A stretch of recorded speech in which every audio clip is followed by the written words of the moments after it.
हाँ अजय अजय अजय अपना अजय से ले लिया जाए। अजय जी, अजय अजय बोलिए। अजय अजय अपना नंबर बोलिए। अजय अजय अपना नंबर दीजिए। Okay okay sir. सर लिखिए sir 91 91 23 23 40 40 56 56 27।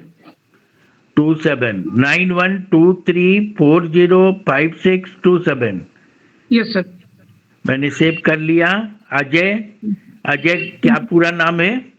Doctor Ajay Kumar. Doctor Ajay Kumar. Very good. Doctor Ajay Kumar, आप बॉटनी में हैं? जी जी, पार्वती साइंस कॉलेज मधेपुरा। मधेपुरा में हैं?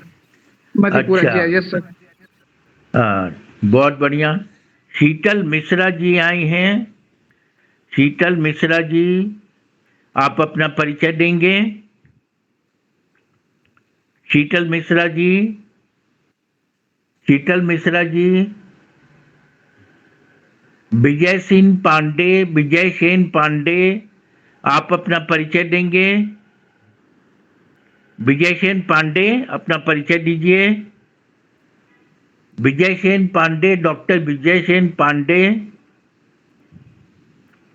अपना परिचय देंगे? विजय सेन पांडे, डॉक्टर विजय सेन पांडे, अपना परिचय दीजिए। डॉक्टर विजय सेन पांडे, अपना परिचय दीजिए। प्रणाम सर, मैं डॉक्टर विजय हाँ, पांडे। मैं सीएम कॉलेज दरभंगा में मनोविज्ञान विभाग में सहायक प्राचार्य के रूप में कार्यरत हूँ सर। अरे वाह, सहायक प्राचार्य के रूप में। क्या आपका नंबर क्या है? कौन सा कॉन्टेक्ट नंबर सर? हाँ, जिससे आपको अपने ग्रुप में शामिल कर लें, व्हाट्सएप ग्रुप। WhatsApp number 9811 9811 548799 548799। हाँ, 99 9811548799। जी क्या जी नाम सर। बताया आपने? Doctor Vijay Sen Pandey. Doctor Vijay Sen Pandey. Sir sir. हाँ, डॉक्टर विजय सेन जी जी पांडे, दरभंगा। सर। हाँ जी, आपका भी सेव हो गया। सर बहुत बढ़िया, बहुत बढ़िया। Ajay Kumar, department botany. अजय कुमार जी का सेव किए ना अभी कि नहीं? अभी बाकी हैं। डॉक्टर अजय कुमार। डॉक्टर अजय कुमार का आप सेव कर लिए, नंबर दे दिए हैं। और अच्छा अच्छा, मधेपुरा के हैं। हाँ मधेपुरा मेरे बगल में ही है। हाँ। हर्षवर्धन जी का स्वागत है। हर्षवर्धन जी आ गए। हर्षवर्धन जी का वेलकम। आज नागेश झा जी कुंभ मेला में गए हैं, तो आज का भजन, ये माने शुरुआती प्रार्थना हम चंद्रेश्वर खान साहब से ही सुनेंगे। एसबी रमन, हाँ, मुजफ्फरपुर से आ गए। आपका स्वागत है। आप रमन साहब बोलते नहीं है, बोलिए, इसमें पार्टिसिपेट करिए।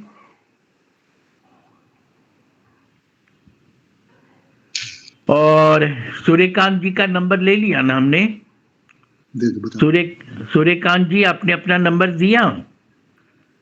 नंबर दे रहे हैं। हाँ हाँ, सूर्यकांत जी अपना नंबर दीजिए।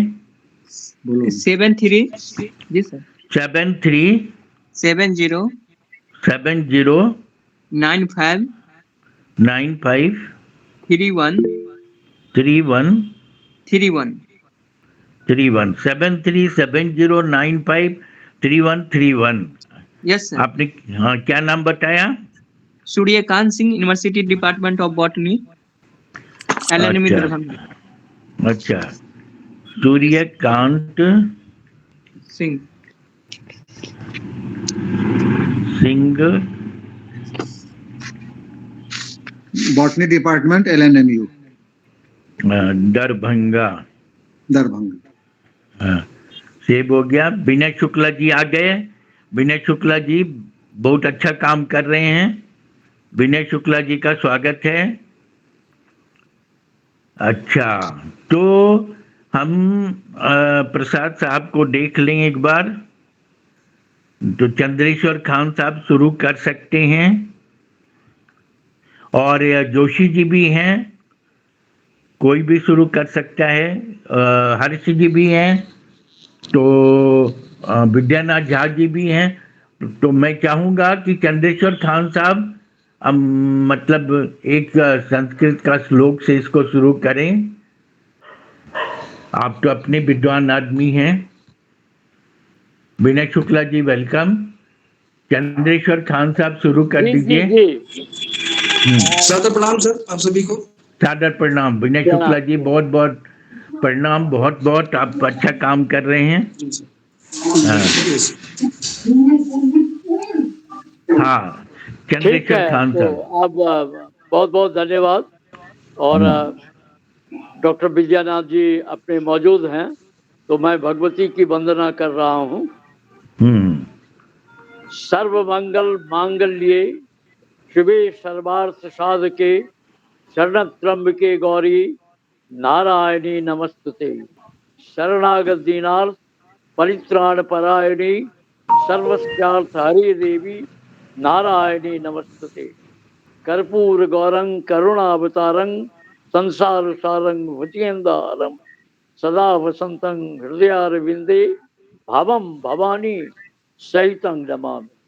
और गुरु स्वरूप ब्रह्मा विष्णु महेश के प्रतीक जो आज हम लोगों को आनंदित करेंगे अपनी गुरुवाणी से, वैसे डॉक्टर झा का स्वागत है, अभिनंदन है।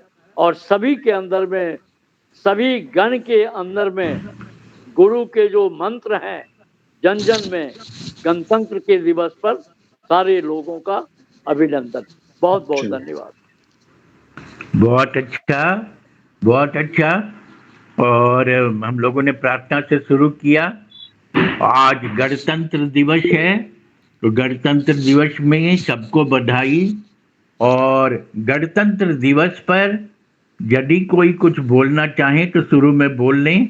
सबसे पहले तो अच्छा SB रमन जी ने हाथ उठाया है, तो रमन जी आप ही से शुरू किया जाए। बोलिए। SB रमन जी ने हैंड रेज किया है। हाँ रमन साहब बोलिए, मुजफ्फरपुर से। डॉक्टर बेटकार जी आए हैं। डॉक्टर बेटकार जी का स्वागत है। प्रिंसिपल है महाराष्ट्र, प्रिंसिपल है महाराष्ट्र में। अच्छा। और इन्होंने बहुत दिन तक ये इसी तरह से वेबिनार चलाया, पूरा नेशनल इंटरनेशनल।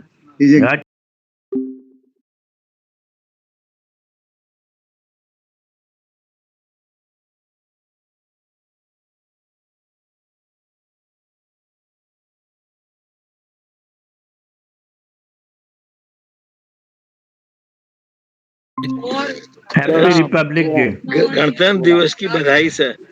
हाँ, ये जोशी जी की आवाज सुनाई दे रही है ना? हाँ, मैं अभी ट्रेन में हूँ। मैं ना ट्रेन में हूँ, तो कभी अच्छा, कभी इंटरनेट आ रहा, कभी नहीं आ रहा। मैं लौट अच्छा, रहा आप हूँ, अजमेर से लौट रहा हूँ। अच्छा, अजमेर गए थे। अच्छा, वेरी गुड।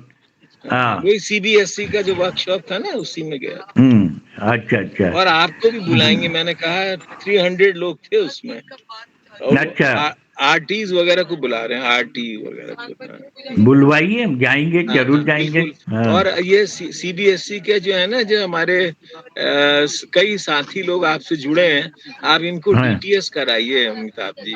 नहीं हो तो प्राइवेट भी करा दीजिए, बहुत अच्छा है वो। अच्छा, ठीक है, जरूर करा देंगे। ओके। हाँ, अच्छा, डॉक्टर बेटकर साहब आप अपना नंबर देंगे क्या? डॉक्टर बेटकर साहब, आपका नंबर हम लोग लेके आपको अपने ग्रुप में रख के आपका स्वागत करेंगे। डॉक्टर बेटकर साहब, डॉक्टर बेडकर साहब, मैं अभी पुणे में हूँ। शुरुआत गणतंत्र दिवस की आपसे ही करूंगा। कुछ बोलेंगे डॉक्टर बेडकर साहब? अच्छा, डॉक्टर बेडकर साहब कुछ बोलेंगे? विद्यानाथ झा जी जरा बोलिए, बोलने को। नहीं, वो तो सुन रहे होंगे मेरी आवाज। अभी हो सकता है बाद में रिस्पॉन्ड करें। अच्छा ठीक है, तो विद्यानाथ झा जी आप गणतंत्र दिवस पर कुछ बोलेंगे? हाँ, तो मैं तो अब शुरू करूं, यही अच्छा होगा। आप गणतंत्र दिवस पर मैं बोल देता हूं और शुरू करता हूं, और फिर लास्ट में जिन लोगों को बोलना होगा वो बोलेंगे गणतंत्र दिवस के अवसर पर। तो मैं इस पे ठीक है, हाँ शुरू कर दीजिए, शुरू कर दीजिए। सभी लोगों को यथायोग्य मेरा प्रणाम, नमस्कार, आशीर्वाद। आज बहुत शुभ घड़ी है, लेकिन हम ये दिखाना चाहते हैं, ये दिखाना भी चाहते हैं कि ये जो राष्ट्र के गौरव का दिवस है, तो हम लोगों ने छुट्टी नहीं ली, हम अपना काम कर रहे हैं। और देश राष्ट्र हमारा इसी हालत में बढ़ेगा कि हम लोग छुट्टी के मूड से जरा निकल जाएं और काम के मूड में आवे। अभी तो बात चल रही है 70 घंटे काम करने के लिए, अखबारों में ये सारी बातें आ रही हैं, कितना घंटा काम का हो। तो इसी का उदाहरण लेते हुए, इसी चर्चा करते हुए हम लोगों ने आज भी छुट्टी नहीं ली और आज हम अपना काम कर रहे हैं। ये बहुत बड़ी बात है। देश को आज़ादी 15 अगस्त 1947 को मिली और हम लोग 75 वर्ष हम लोगों ने पूरा कर लिया है देश की आज़ादी के। और आज तो हम लोग गणतंत्र दिवस भी मना रहे हैं। कोई भी देश संविधान से चलता है और इसी संविधान से हमारा देश भी चल रहा है। और संविधान बना, संविधान को आत्मार्पित किया गया, और कितने भी झंझावात आए तो हमारा देश स्थिर है, जबकि पास पड़ोस में हम लोग देख रहे हैं कितनी अस्थिरता है। तो यह हमारे गणतंत्र की यही विशेषता है, यही हमारी मजबूती है। और हम लोग, और सब कुछ तो हमें प्राप्त हुआ। सिक्योरिटी काउंसिल में अब हम स्थायी सदस्यता के लिए हमारा अभियान चल रहा है, हम उसे भी प्राप्त करेंगे। तो जो भी है, जिस लेवल पर भी है, वो अपना काम करें, अपना कर्तव्य करें। देश उसी से बनता है, देश की मर्यादा उसी से बढ़ती है। हम थिंक ग्लोबली, एक्ट लोकली, सोचेंगे पूरी दुनिया के लिए और करेंगे जहां पर हम हैं वहां हम क्या कर सकते हैं तो वहीं हम कर सकते हैं, वहां हमें करना चाहिए मिलजुल करके। और यही हमें भी सबल करता है, हमें भी मजबूत बनाता है और हमारे देश को भी मजबूत बनाएगा। तो इन चंद शब्दों के साथ मैं चाहूंगा कि अब हम शुरू करें आज का जो हमारा टॉपिक है। और बिल्कुल,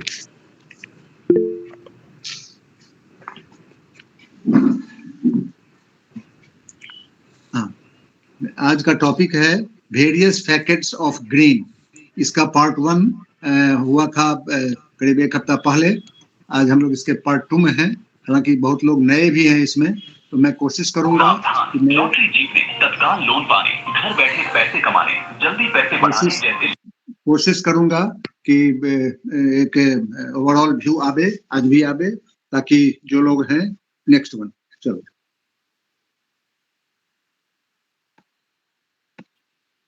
वेरियस फैकेट्स ऑफ ग्रीन। ग्रीन आजकल एक बजवर्ड हो गया है और सब जगह ग्रीन ग्रीन ग्रीन की अनुकूल सुनाई पड़ती है। तो मेरे मन में आया कि क्यों नहीं मैं इस ग्रीन का एक हिसाब से पोस्टमार्टम करूं, कहाँ कहाँ इसका उपयोग होता है, किस संदर्भ में होता है, पुराना संदर्भ क्या था, आजकल नया संदर्भ क्या है। तो green according to physics is light in the wavelength range of 495 to 570 nanometers, which is in the middle of the visible spectrum. In art, green is a color on the conventional color wheel located between yellow and blue and opposite red. It's complementary color. Next one. तो physics क्या कहता है green के विषय में और हम लोग अपने आम जीवन में क्या इसको समझते हैं। झा जी आपका स्क्रीन नहीं आ रहा है। स्क्रीन नहीं आ रहा, देखो जरा। अब आएगा, आ गया, अभी नहीं आया। देखो देखो देखो, देख रहे हैं। आया, आ तो रहा है, आया, आ रहा है सर। स्लाइड तो दिख रहा है सर, स्लाइड दिख रहा है सर। हाँ हाँ हाँ, ठीक है ठीक। हाँ, तो हम आगे बढ़े। जी सर। हाँ, अब हम आते हैं जो कुछ ओल्ड टर्मिनोलॉजी जो ग्रीन को लेकर के प्रचलन में है, था, आगे भी रहेगा, वो है लीफी ग्रीन। ग्रीन कहने का जब भी हम ग्रीन बोलते हैं तो उसका मतलब आमतौर पर लिया जाता है लीफी ग्रीन से, जो हम लोग साग खाते हैं खास करके। अब वो जिसका भी साग हो, मटर का साग हो, सरसों का साग हो, खेसारी का साग हो, जो कोई भी साग हो, तो उससे मतलब होता है लीफी ग्रीन, और वो हमारे शरीर के लिए बहुत ही सप्लीमेंट्री न्यूट्रिएंट्स हमें सप्लाई करता है। तो जब भी हम ग्रीन कहते हैं तो आमतौर पर लोग इसको समझते हैं लीफी ग्रीन। फिर ग्रीन लाइट है। ग्रीन लाइट हम जानते हैं रेलवे में या जहाँ कहीं भी जब तक ग्रीन लाइट नहीं दिखाया जाएगा हमारी ट्रेन नहीं चलेगी। ग्रीन फ्लैग है। आज स्वतंत्रता दिवस, आज हम लोग गणतंत्र दिवस मना रहे हैं। आज भी हम झंडा हमने फहराया है, सबसे नीचे उसमें ग्रीन कलर है, तो ग्रीन फ्लैग रेलवे में भी हम यूज करते हैं। हमारे गार्ड जो होते हैं जब तक झंडा ना दिखावेंगे, ग्रीन लाइट ना दिखावेंगे, हमारी ट्रेन नहीं चलेगी। फिर है ग्रीन रूम। ग्रीन रूम का मतलब जब हम लोग बचपन में नाटक खेलते थे तो उसकी प्रॉम्प्टिंग होती थी पीछे साइड से, तो उसको लोग ग्रीन रूम आमतौर पर बोलते हैं। फिर ग्रीन टावर है। ग्रीन थंब है। ग्रीन थंब का मतलब होता है बागवानी। मुझे भी पता नहीं था, जब मैंने इस बार तैयार करने लगा तब ये आया कि ग्रीन थंब भी एक टर्म है। ग्रीन बुक, हम समझते हैं राजनीति में रुचि रखने वाले लोगों ने कर्नल गद्दाफी का नाम सुना होगा, लिबिया के।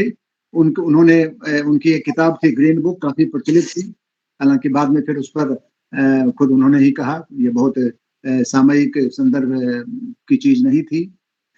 फिर आता है ग्रीनलैंड। आजकल ग्रीनलैंड भी काफी चर्चा में है, डेनमार्क के साथ जुड़ा हुआ ये है, और यहाँ छटपटाहट चल रही है कि इसको इंडिपेंडेंट किया जाए। और अभी ट्रंप जो अमेरिका के राष्ट्रपति होकर के आए हैं, वो तो बोल रहे हैं कि हम इसको खरीद ही लेंगे। तो ये अभी सारा ये चल रहा है, क्या होगा आगे। फिर ग्रीन प्लेनेट है। ग्रीन प्लेनेट हमारी जो धरती है इसको ग्रीन प्लेनेट कहा जाता है, क्योंकि यहाँ हरियाली है और जगह के विषय में लोगों को पता नहीं है। तो ग्रीन, ये जितने भी टर्म्स हैं ये पहले से थे और कई संदर्भों में अर्थ में इनका प्रयोग होता है। Next one. अब हम आते हैं ओल्ड टर्मिनोलॉजीज। ये तो हो गया, चलो नेक्स्ट।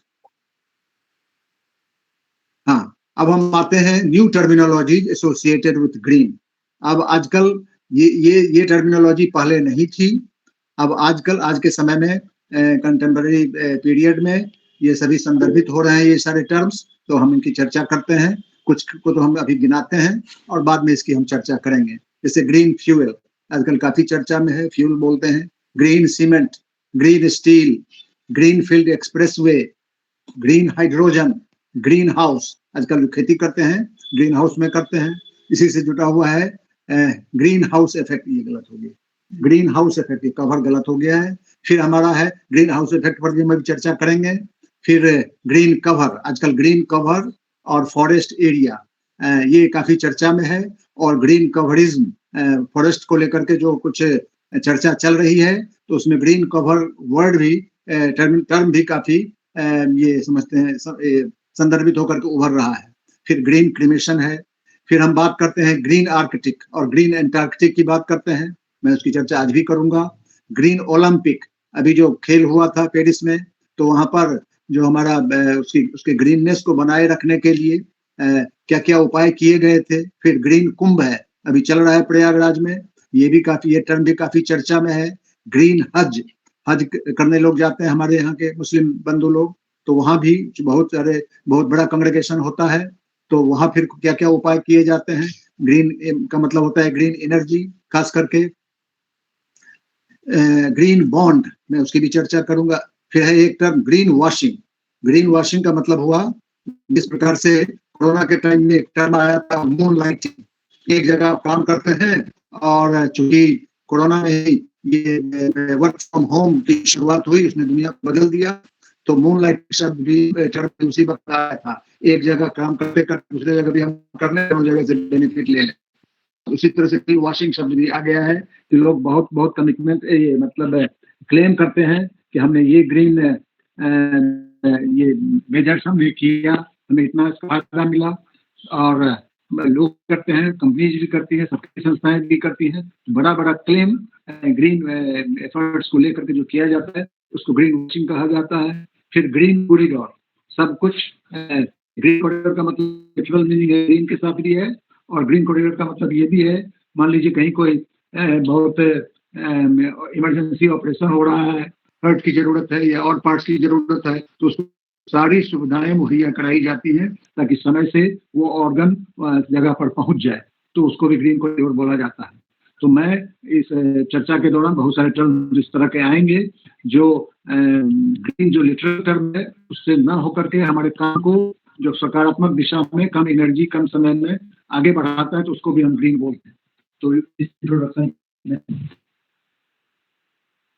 अब हमारे यूनाइटेड स्टेट्स में वहाँ की जो करेंसी है उसको ग्रीन पैक बोला जाता है, और करीब 1 साल से ऊपर इसकी कहानी है।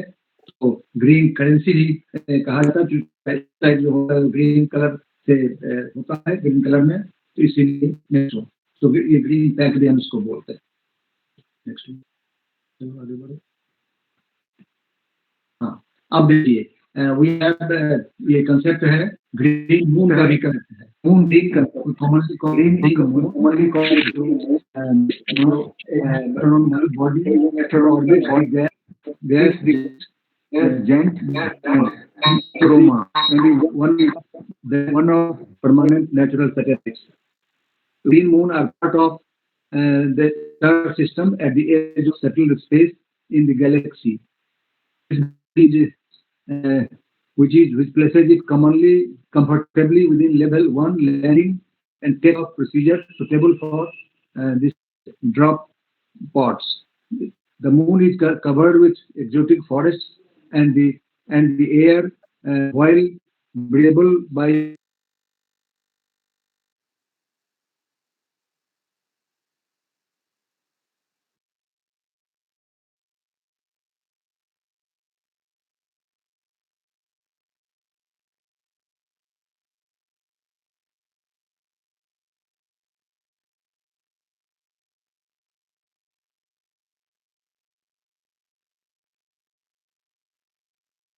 की आवाज अचानक बंद हो गई।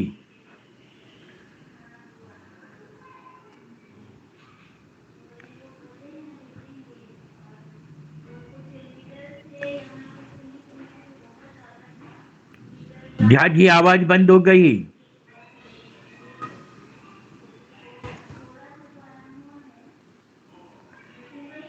सभी को आवाज आ रही है क्या?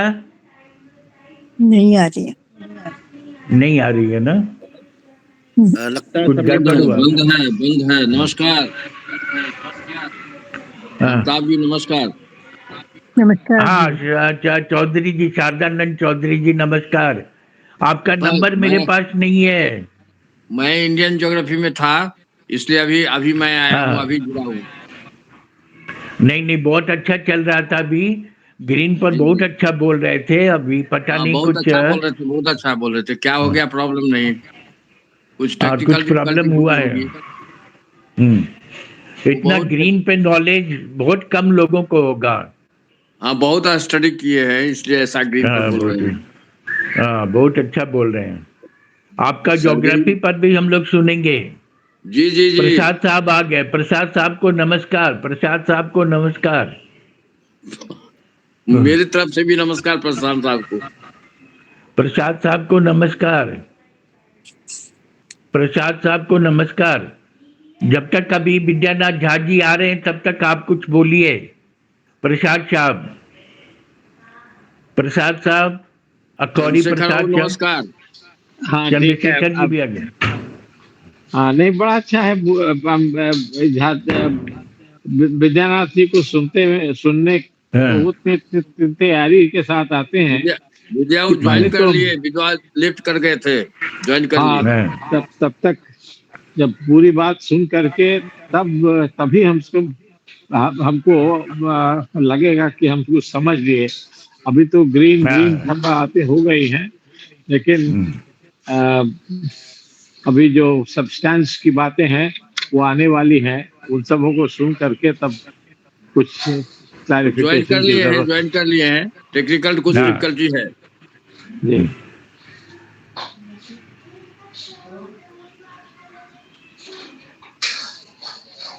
झा जी शुरू करिए, झा जी।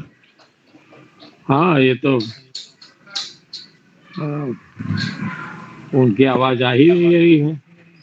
हाँ, विद्यानाथ झा जी, कुछ गड़बड़ हुआ है, ठीक कर लीजिए। उनके स्टूडेंट लोग लगे हुए हैं। हाँ, उन्हीं के स्टूडेंट लगे हुए हैं, तभी से काम चलता है। उनका स्टूडेंट दिल्ली से जोड़ता है, साथ नहीं रहता। आज नागेश शाह जी को मिस कर नागेश झा जी कुंभ में गए हैं। अच्छा, तो आज का प्रार्थना, हाँ, वाह वाह वाह। और आज का प्रार्थना चंद्रेश्वर खान साहब जी की ने किया था। आज भगवती का आराधना किया उन्होंने, और स्टार्ट भी आपकी जगह उन्होंने ही किया। लेट हो रहा था तो। हाँ, हमारे संस्कृत श्लोक बहुत अच्छा होता है। हाँ, बहुत अच्छा था। खान साहब का संस्कृत श्लोक बहुत अच्छा होता है। हमारे दोनों बच्चे यहीं पर हैं, तो कुछ ये घंटों ये जब यहाँ आते हैं तो कई दिन के लिए नहीं आते हैं, बहुत हुआ तो 1 दिन या 2 दिन के लिए आते हैं। तो उसमें से काट करके समय निकाल करके कभी कभी हम निकालने में देर हो जाती है, इसलिए आपको किसी और का सहारा लेना पड़ता है। वरना जैसे ही याद आ जाती है कि हम तो आज ये शुरुआत हो गई होगी, तो हम भी पूरी बेचैनी से उसको हम फिर ज्वाइन कर लेते हैं। नहीं, बहुत बहुत अच्छा हुआ। अभी दोनों बच्चे आ जाएं तो अमृता की तबीयत कैसी है? अमृता जी की तबीयत ठीक है, और विनायक यहीं पर बैठे हैं और अपना कुछ काम कर रहे हैं। इन लोगों का तो काम अनवरत चलता रहता है। अच्छा, ऑनलाइन वर्क चलता रहता है। हाँ, चलता रहता है, लेकिन तब भी ठीक है, थोड़ा सामने तो रहते हैं। इसी या ईश्वर की कृपा से इतना तो हो ही जाता है। नहीं, बहुत अच्छा, बहुत अच्छा। बेटा इधर लाइट जला दो ना, अब बच्चे लोगों को बोल दो। हाँ, हम चाहते हैं कि ये जो इंटरप्शन है, इसमें 2-4 मिनट में पूजा भी हम कर भी लेंगे। थोड़ा सा तो पूजा करना ही होता है, लेकिन बड़ी खुशी हुई जान करके कि नागेश जी पहले से प्लान बनाया हुआ था उनका, तभी तो गए हैं। हाँ, आज लिखे हैं कि मैं जा रहा हूँ कुंभ मेला में। तो कैसे गए हैं वो? ट्रेन से गए हैं या हवाई जहाज से? तो जा नहीं पाते हैं लोग, सुनते हैं कि कुंभ जाने के लिए ट्रेन ही बना हुआ है। हाँ, तो अब पता नहीं, व्हाट्सएप में मैसेज तो दिया उन्होंने कि अच्छा, मैं अभी कुंभ दर्शन करने जा रहा हूँ। अच्छा, दर्शन करने और यहाँ डुबकी लगाने वही। हाँ, बड़ा अच्छा है, ठीक है। हम लोगों के बीच हम लोग सबका रिप्रेजेंटेशन हो गया उनके। बिल्कुल बिल्कुल। हाँ, बिल्कुल। सुभाषिष सेन गुप्ता आप आए हैं, बहुत अच्छा लगा। प्रशांत मुखर्जी आज नए आए हैं, मुखर्जी जी का स्वागत। सुभाषिष सेन गुप्ता, वेलकम। আপনার ভয়েস আসছে না, माइक म्यूट আছে, आपकी माइक म्यूट है, अनम्यूट कर लीजिए, फिर बोलिए। रामानाथ झा जी आए हैं। रामानाथ झा जी, आपका बहुत बहुत स्वागत है। रामानाथ झा जी, आपका स्वागत है।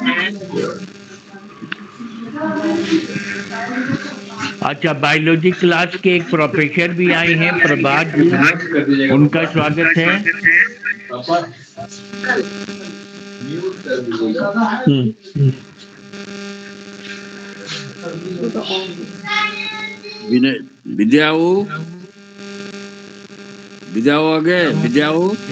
विद्या बाबू लगे हुए हैं ज्वाइन कराने में। अलका चौधरी लेफ्ट। अच्छा, ये क्या है? तब तक गणतंत्र दिवस पर आप एसबी रमन जी बोलना चाह रहे थे, तब तक आप बोलिए। Good evening everyone present. हाँ हमारे पर हाँ जी, ये बात ये है कि उनके जो हमारा प्रियम्बल है, हमारे संविधान का जो प्रस्तावना है, तो उस प्रियम्बल में जो बातें कही गई हैं, क्या वे बातें वास्तविक स्तर पर, धरातल पर हमारे भारत में आज मौजूद हो पाई है या नहीं, इस पर विचार करने की जरूरत है। जैसे सबसे पहली बात है सोवरेंटी।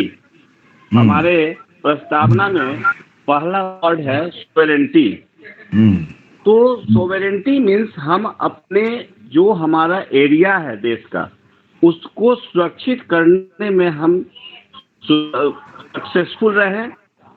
और सबसे बड़ी बात यह है कि किसी दूसरे देश से हम प्रभावित न हो। लेकिन आज सोचने की बात है कि क्या हम बिना अमेरिका के अपना कोई भी डिसीजन इंटरनेशनल या नेशनल ले पाते हैं? बहुत सारे ऐसे फैक्ट्स हैं जिसमें अमेरिका की दावेदारी होती है। फिर हम जब चाइना की बात करें तो कहने को तो हमने चाइना को भगा दिया, हमारी सेंट्रल गवर्नमेंट ये बोलती है कि हमने चाइना को उसके एरिया में भगा दिया। लेकिन अगर वास्तविक धरातल पर हम देखें तो जैसा कि एक स्पीच में सर ने भी कहा था, जब वो हमारे ये जल की बात कर रहे थे, तो सर ने कहा था कि चाइना काफी भीतर तक आकर और अपना अधिकार हमारे देश पर रखना चाहती है, और बहुत सारे हमारे जो ओशन एरिया के डिसीजंस हैं वो चाइना के अकॉर्डिंगली ही होते हैं। तो क्या सही में हम सोवरेंटी को मेंटेन कर पा रहे हैं? नंबर 1, गणतंत्र दिवस के 75 साल पूरा होने पर हमें यह भी सोचना चाहिए समाज की समरसता, क्या सही में समाज के सभी वर्ग के लोग को आज वो अधिकार मिल पाए हैं जिस अधिकार की परिकल्पना हम लोगों ने संविधान बनाने के समय की? तो क्या 75 साल के इस लंबे यात्रा में हमने अपना जो हमारा ड्रीम था, जो हमारा पर्पस था, जो हमारा ऑब्जेक्टिव था, क्या हम प्राप्त कर पाए हैं?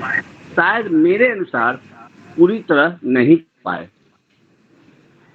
तो हमारा अपना विचार है, मेरा अपना विचार है कि इसमें अगर सरकार हमारी अगर होती रही है तो हम का अपना अवेयरनेस की कमी भी हमारी रही है। हमें जो अवेयरनेस होनी चाहिए उस अवेयरनेस की कमी रही है।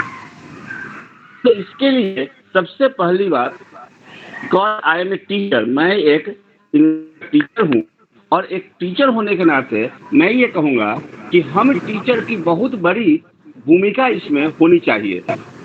हमारे जो नए नवयुवक हैं जिनको हम क्लासरूम में पढ़ा रहे हैं, ऐसा कहा जाता है कि we give the shape of the future in our classroom. तो जब क्लासरूम में हम अपने नेशन का फ्यूचर तैयार करते हैं, मीन्स अपने स्टूडेंट्स को तैयार करते हैं, तो हमें उनमें भी अवेयरनेस तैयार करने की ज़रूरत है कि हमारे क्या अधिकार हैं, हमारे क्या कर्तव्य हैं, फंडामेंटल राइट्स को हम कैसे अपने ड्यूटी को फुलफिल करते हुए अचीव कर सकें। तो एजुकेशन का एक बहुत बड़ा रोल है, और उसमें भी हम एजुकेटर्स का बहुत बड़ा रोल है कि हम अपने स्टूडेंट्स के माध्यम से उनको अवेयर करके, उनको मोटिवेट करके, और उनको उनके अधिकार को याद दिलाते हुए हम उन्हें अवेयर कि एक सही होने के उनके क्या और क्या करता। That's all sir, thank you. बहुत अच्छा, बहुत अच्छा। शॉर्ट में आपने बहुत कुछ कह दिया। अब लगता है ये विद्यानाथ झा जी आ गए हैं, तो देखिए उनकी आवाज आ रही है नहीं। झा जी, अच्छा, तब तक डॉक्टर शारदानंद चौधरी जी कुछ बोलना चाह रहे हैं। मैं बोल रहा हूँ सर, जिन्होंने जो बोला है, जो कि कुछ मिला नहीं है, 75 साल बीत गए, अभी तक हम लोग ट्रू नागरिक नहीं हो पाए हैं देश के लिए, जो फ्री स्वतंत्रता हमको मिल सके बोलने के लिए। तो मैं बोलना चाहता हूँ, ये मेरी वर्सन है, मैं सभी का बात नहीं कर सकता, लेकिन हम बोलते हैं जो बोलना चाहिए हम नहीं बोल पा रहे। कहाँ बोलना चाहिए, किस प्लेटफॉर्म पर बोलना चाहिए, वो नहीं बोल पाते हैं, जिसका कारण है जो कि हमारी आवाज को नहीं सुना जाता है। वो प्लेटफॉर्म होता है, उस प्लेटफॉर्म पर अगर बोलेंगे तो कोई रोक भी नहीं सकता है। हाँ, क्या बोलना चाहिए वो सोच समझ के बोलना चाहिए। हमारी आवाज में क्या होनी चाहिए वो हम नहीं समझ पाते हैं और अनाप शनाप बोलते जा रहे हैं। वो चाहे देश के विरुद्ध भी हो, हम बोलते हैं। अभी चाइना की बात हुई है, मैं चाइना के विषय में कहना चाहता हूँ, हम जाते नहीं वहाँ, हमारे सैनिक जाते हैं और सैनिक जो फीडबैक हमको देते हैं उसी अनुपात में हम लोग समझ पाते हैं तो चाइना में आखिर क्या हो रहा है।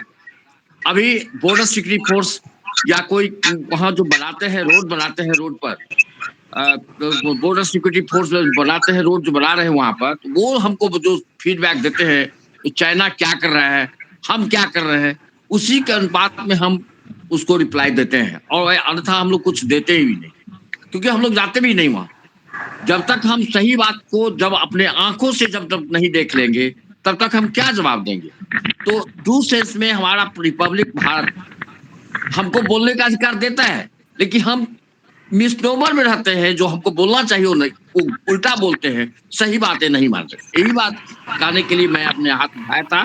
धन्यवाद। बहुत अच्छा, मैं जुड़ गया हूँ। हाँ, मैं बस जुड़ शुरू गया करिए हूँ। सर। हाँ सर, मैं जुड़ गया हूँ। हाँ, शुरू करिए सर, शुरू करिए। हाँ, अब हम आते हैं green doctor Jainarayan Dubey ji, welcome. आप यहाँ देख सकते हैं किस प्रकार से मेघालय में और नॉर्थ ईस्ट के कई स्टेट्स में आज भी लिविंग ब्रिजेज हैं। Living plant is alive, tree is alive, और उसकी रूट्स को इस तरह से अरेंज किया जाता है कि वो ब्रिज का काम करता है। तो ये इस तरह का एक फोटोग्राफ है जो आप इसको देख सकते हैं। ग्रीन ब्रिज का एक नेगेटिव कॉन्सेप्ट भी है, खास करके डिजीज जो स्प्रेड करते हैं पॉलेंस के माध्यम से या फिर और माध्यम से, पैथोजेंस के माध्यम से, तो वहाँ उसका नेगेटिव सेंस है। लेकिन यहाँ जो आप फोटोग्राफ देख रहे हैं that is in positive sense, green bridge. या फिर इस तरह से खास करके हमारे जो हजारदस एरियाज हैं वहाँ पर इस तरह का ब्रिज बना है जो पास कर सके, हमारी सेना पास कर सके, तो उसको भी ग्रीन ब्रिज कहा जाता है। इसके दोनों कॉनेटेशंस हैं खास करके। अब हम आते हैं नेक्स्ट वन। चलो, अब हम green, this is the concept of green steel. और आजकल के जमाने में हमारा जो मॉडर्न सिविलाइजेशन है वो बिना कंक्रीट के और बिना स्टील के आगे बढ़ नहीं सकता। तो इसके लिए भी प्रिस्क्राइब किया गया है कि कितना उसमें ये खास करके जो रिन्यूएबल एनर्जी का जो परसेंटेज है वो कितना उसमें यूज होना चाहिए, इसमें भी, स्टील में भी और आपके सीमेंट में भी। So here comes the concept of green fuel. Green fuel refers to environmentally friendly fuels derived from renewable resources such as biofuels, hydrogen or synthetic fuels that produce minimal carbon emissions during production and usage. और इसमें खास करके आजकल bio ethanol की काफी चर्चा हो रही है। और अभी हाल में न्यूज था कि चावल जो गोदामों में है, चावल का भी यूज किया जा रहा है बायो इथेनॉल बनाने में, ईख का यूज किया जा रहा है, इसकी ब्लेंडिंग की जा रही है और उसके बायोडीजल प्रोजेक्ट्स हैं, फिर ग्रीन हाइड्रोजन इनिशिएटिव्स हैं। तो ग्रीन फ्यूल भी समय की मांग है और हमें इसको एड्रेस करना चाहिए, हम इसको एड्रेस कर भी रहे हैं। Next one. अब हम आते हैं, नेक्स्ट करो। अब ग्रीन स्टील की, हम ग्रीन एनर्जी की बात करते हैं।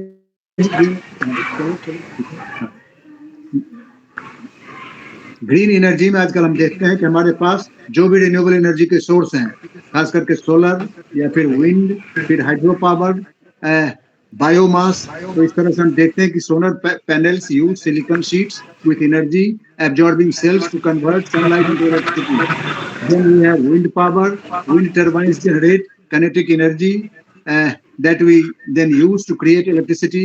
Hydropower plants capture kinetic energy from the currents flowing in streams and rivers. Then we have biomass.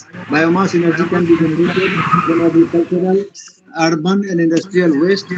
Biomass can be harnessed by burning wood and energy crops grown specifically for the purpose.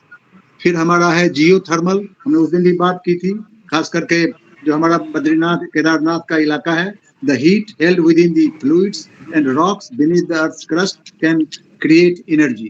तो इस तरह से हमारा जो dependence है fossil fuels पर वो धीरे धीरे कम हो और रिन्यूएबल एनर्जी का मैक्सिमम हार्नेसिंग करके प्रोडक्शन करके हम जो हमारा नेट जीरो का जो हमारा लक्ष्य है 2070 तक भारत ने कहा है, हम उसके पहले भी इसको करना चाहते हैं। तो ये यहाँ भी हमारा जो ग्रीन एनर्जी का जो कंसेप्ट है, that is with this point of view. Next one. Then we have green hydrogen. अभी का जमाना जो है, that is the age of green hydrogen. Green hydrogen is the hydrogen produced through the electrolysis of water using renewable energy sources like solar, wind or hydropower, resulting in zero carbon emission during its production process. और इसमें हमारे यहाँ we have National Hydrogen Mission launched by the Indian government to make India a global hub for green hydrogen. Also Reliance Industries है, Adani Group है, etc. So green hydrogen is crucial for decarbonizing industry like steel, ammonia production and transportation in India. तो हमारा आने वाला जो as है, that is the age of hydrogen, खास करके green hydrogen, that is achieved through this electrolysis process. Next one. Hydrogen powered plane record 523 miles non-stop flight. ये America की खबर है, वहाँ माइल्स ही चलता है। और किस तरह से ग्रीन हाइड्रोजन, इससे पहले बायोफ्यूल करके दिखाया गया था, और अब हाइड्रोजन पावर्ड हमारे जो एरोप्लेन्स हैं, अभी हमारे सामने मॉडल बने हुए हैं और इसको लेकर के हमें आगे बढ़ना है। Next one. अभी भारत ने बनाया दुनिया का सबसे शक्तिशाली हाइड्रोजन ट्रेन, रेल मंत्री ने दी इसकी जानकारी। और ये देखिए हाइड्रोजन ट्रेन अभी आ रहा है, खास करके ये हरियाणा में इसको किया जा रहा है। Next one. अब हम आते हैं ग्रीन बिल्डिंग। मैं उस दिन भी चर्चा की थी। आज की तारीख में a green building is a structure designed, built and operated in an environmentally sustainable way, focusing on energy efficiency, water conservation, waste reduction and the use of eco-friendly materials. और खास करके हमारे यहाँ जो इन्फोसिस का हैदराबाद कैंपस है, या फिर इंदिरा पर्यावरण भवन है नई दिल्ली में, इस तरह के हमारे यहाँ बिहार में जो पुलिस बिल्डिंग अभी हाल में बनी है, सब के सब ग्रीन बिल्डिंग्स हैं। और आज की जरूरतों के मुताबिक कम से कम ऊर्जा खर्च से, वो भी हम नॉन फॉसिल सोर्स से, तो अब ये कंसेप्ट हमारा आगे बढ़ रहा है। हालांकि हमारे यहाँ बायोमाइमेटिक्स का जो साइंस है वो भी काफी तेजी से आगे बढ़ रहा है। इसमें हम we draw inspiration from natural objects, living objects, और उसमें हम आगे देखते हैं कि हमारे यहाँ किस तरह से जो टर्माइट है, टर्माइट माउंट्स हैं, they have provided A clue to the making of green buildings. Next one. ये natural ventilation, फिर decentralized systems, 5 ways giant termite mounts can help architects create more efficient and sustainable buildings. ये दीवार किस तरह से, दीमक जो है, ये white ant जिसको बोलते हैं, ये किस तरह से हमारे लिए ये मॉडल प्रस्तुत कर रहा है आज के समय में। termite mount construction promotes natural population, which has inspired architects and engineers to design buildings that keep their cool in high temperature without installing mechanical air conditioning. Natural solutions like this make buildings more energy efficient and reduce energy related emissions. These termite mounts, they have been decentralized systems. Termite engineering involves thousands, if not millions, of individual insects working together for the good of the colony. It is their organized behavior that enables them to build complex structures without central control, which could inspire human systems and of algorithms for described control in robotics and artificial intelligence. आज के robotics के युग में, artificial intelligence के युग में, we get clue, we derive clue from these natural structures, जो कि एक बायोमाइमेटिक एडेप्टेशन है। और आज की तारीख में खास करके हमें बहुत सारे प्लांट्स, बहुत सारे एनिमल्स का जो बिहेवियर है, खास करके लिविंग स्टाइल है, उसको देखना पड़ता है। And we draw inspiration from there. Next one. Extending the benefits of natural ventilation, termite mound design principles have been applied to create buildings that can self-regulate their internal temperature. तो ये हमारे पास आज की तारीख में ये डेवलपमेंट है, जिसको कि हमें अडॉप्ट करना चाहिए आज की जरूरतों के मुताबिक। Next one. sustainable construction, then resilient structures.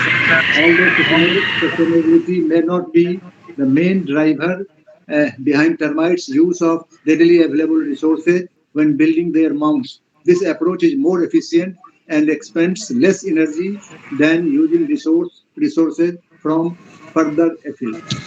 The same principle applies to the use of locally sourced sustainable building materials in human society, which reduces the environmental impact associated with transportation and manufacturing. Then we have resilient structures. Although termites are tiny insects, the mounds they build often tower many meters high, and some can last for up to 100 years, which demonstrates the scale and the strength of the engineering feat. The strength and resilience of termite mounds can inform human construction techniques, helping to create buildings and structures that are better able to withstand tremors, earthquakes, and other natural disasters. अभी हाल में हमने यहाँ feel किया था ये खास करके tremors, earthquake tremors. तो इस तरह की दुनिया में हम कहाँ से कौन हमारी सहायता को आ सकता है. There we have clues in other animals, other living structures also. So that is the case. Next one. किन्हीं का माइक ऑन है, कृपया उसको म्यूट करवा दिया जाए. अब आइए green building council.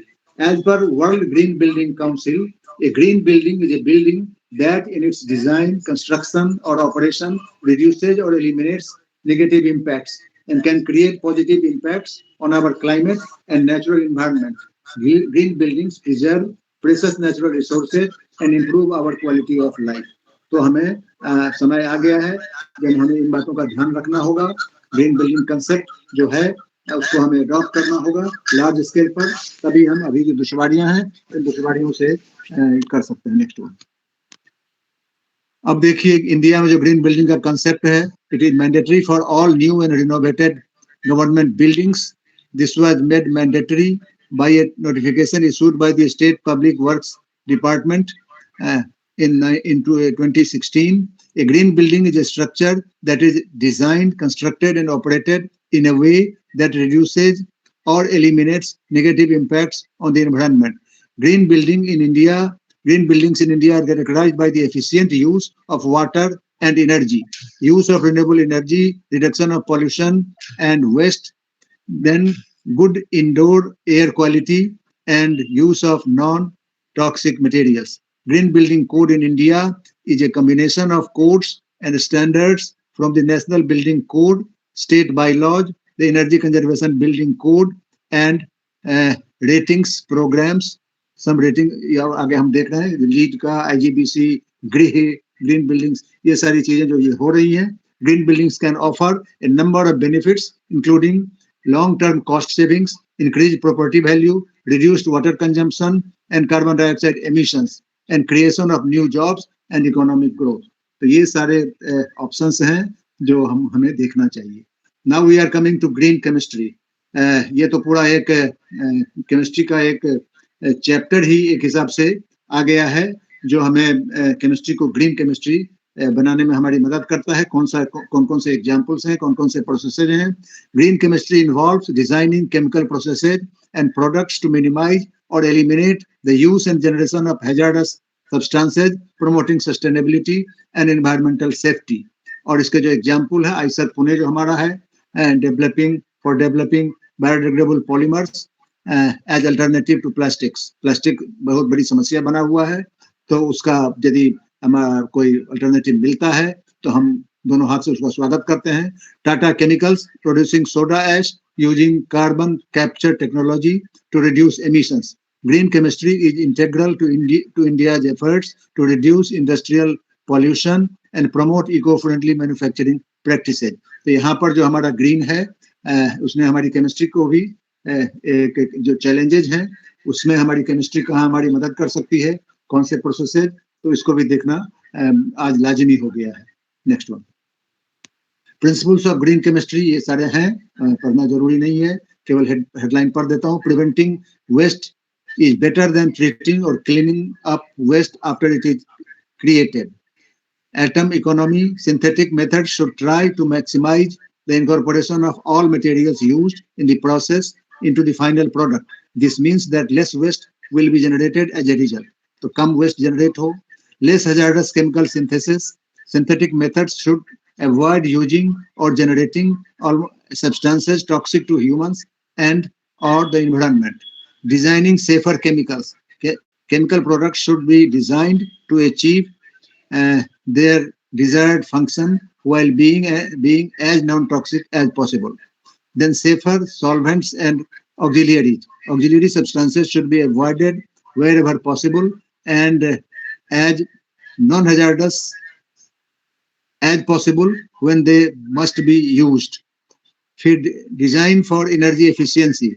Energy requirements should be minimized and processes should be conducted at ambient temperature and pressure wherever possible.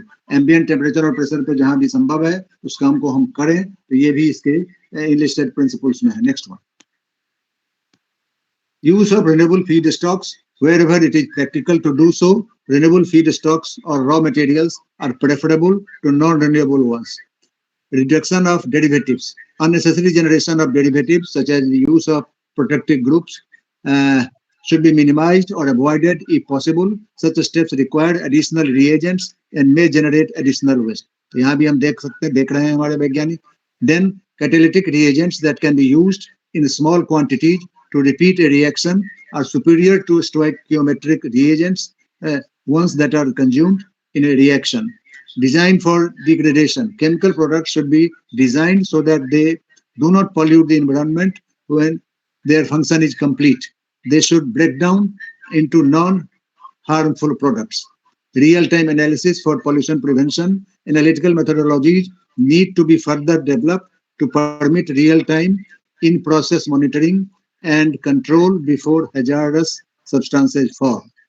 Then inherently safer chemistry for accident prevention. Wherever possible, the substances in a process and the forms of those substances should be chosen to minimize risk such as explosions, fires and accidental releases. Next one. तो ये हमारी बात हुई green chemistry के संदर्भ में. अब आजकल की जो दुनिया हमारी है वो प्लास्टिक की दुनिया है और जो हमारे जियोलॉजिस्ट्स हैं उनके एसोसिएशन ने तो यहाँ तक कह दिया कि 12,000 साल से चल रही जो हमारी जो एज है पृथ्वी का, जिसको कि इसको अब समाप्त मान लिया जाना चाहिए और इसकी जगह इसको प्लास्टिक या होलोसीन को अब एंथ्रोपोसीन में उसमें मिल गया हुआ मान लिया जाना चाहिए. अब इसको एंथ्रोपोसीन मानने को जियोलॉजिस्ट की जो बॉडी है वर्ल्ड लेवल की वो इस बात कर रही है. हालांकि उसको स्वीकार नहीं किया गया है लेकिन आइडिया के रूप में हमारे सामने में ये बात आई है. तो प्लास्टिक्स जमीन के नीचे, समुद्र के नीचे, हवा में, आदमी के एम्ब्रियो में, उसके ब्लड में प्लास्टिक्स, माइक्रोप्लास्टिक्स आर एवरीवेयर. तो प्लास्टिक्स की समस्या से जूझना हमारी आज नियति है. सब जगह ये इस एज की यही दुर्गति है. Plastics refer to as green are generally plastics with a reduced or minimized environmental impact when they are produced, used, recycled, upcycled, disposed of, when they decompose, etc. They exhibit one or more of the following property: source renewability, biodegradability, compostability after end of life, possible to process in an environmentally friendly way. Equally, a process that makes plastics greener would also fall under green plastics. For example, a form of chemical recycling that makes PET greener by enabling it to be recycled more efficiently and minimizing waste. ये हमारे जो bottles हैं खास करके इनका degradation बहुत बड़ी समस्या है और यहाँ आकर के यहाँ भी केमिस्ट्री हमारी मदद कर सकता है. या फिर हम इसको बायोप्लास्टिक्स में बदलें, वो भी बायो इथेनॉल की तरह, बायोफ्यूल की तरह.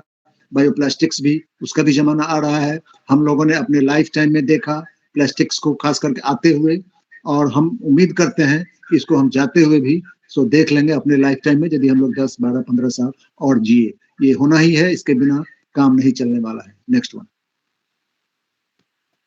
अब आइए ग्रीनफील्ड एक्सप्रेसवे. अब ये देखिए पूरी greenfield airport plan hits green hurdle, tunnel defers north. किस तरह से दिल्ली मुंबई एक्सप्रेसवे या पूर्वांचल एक्सप्रेसवे, ये सारे जो एक्सप्रेसवे बन रहे हैं, ये नए कंस्ट्रक्शन जो हो रहे हैं उसमें इन बातों का ध्यान दिया जा रहा है. किस तरह से कम एक्सपेंसिव, कम एनर्जी कंज्यूमिंग वे में इनका निर्माण हो।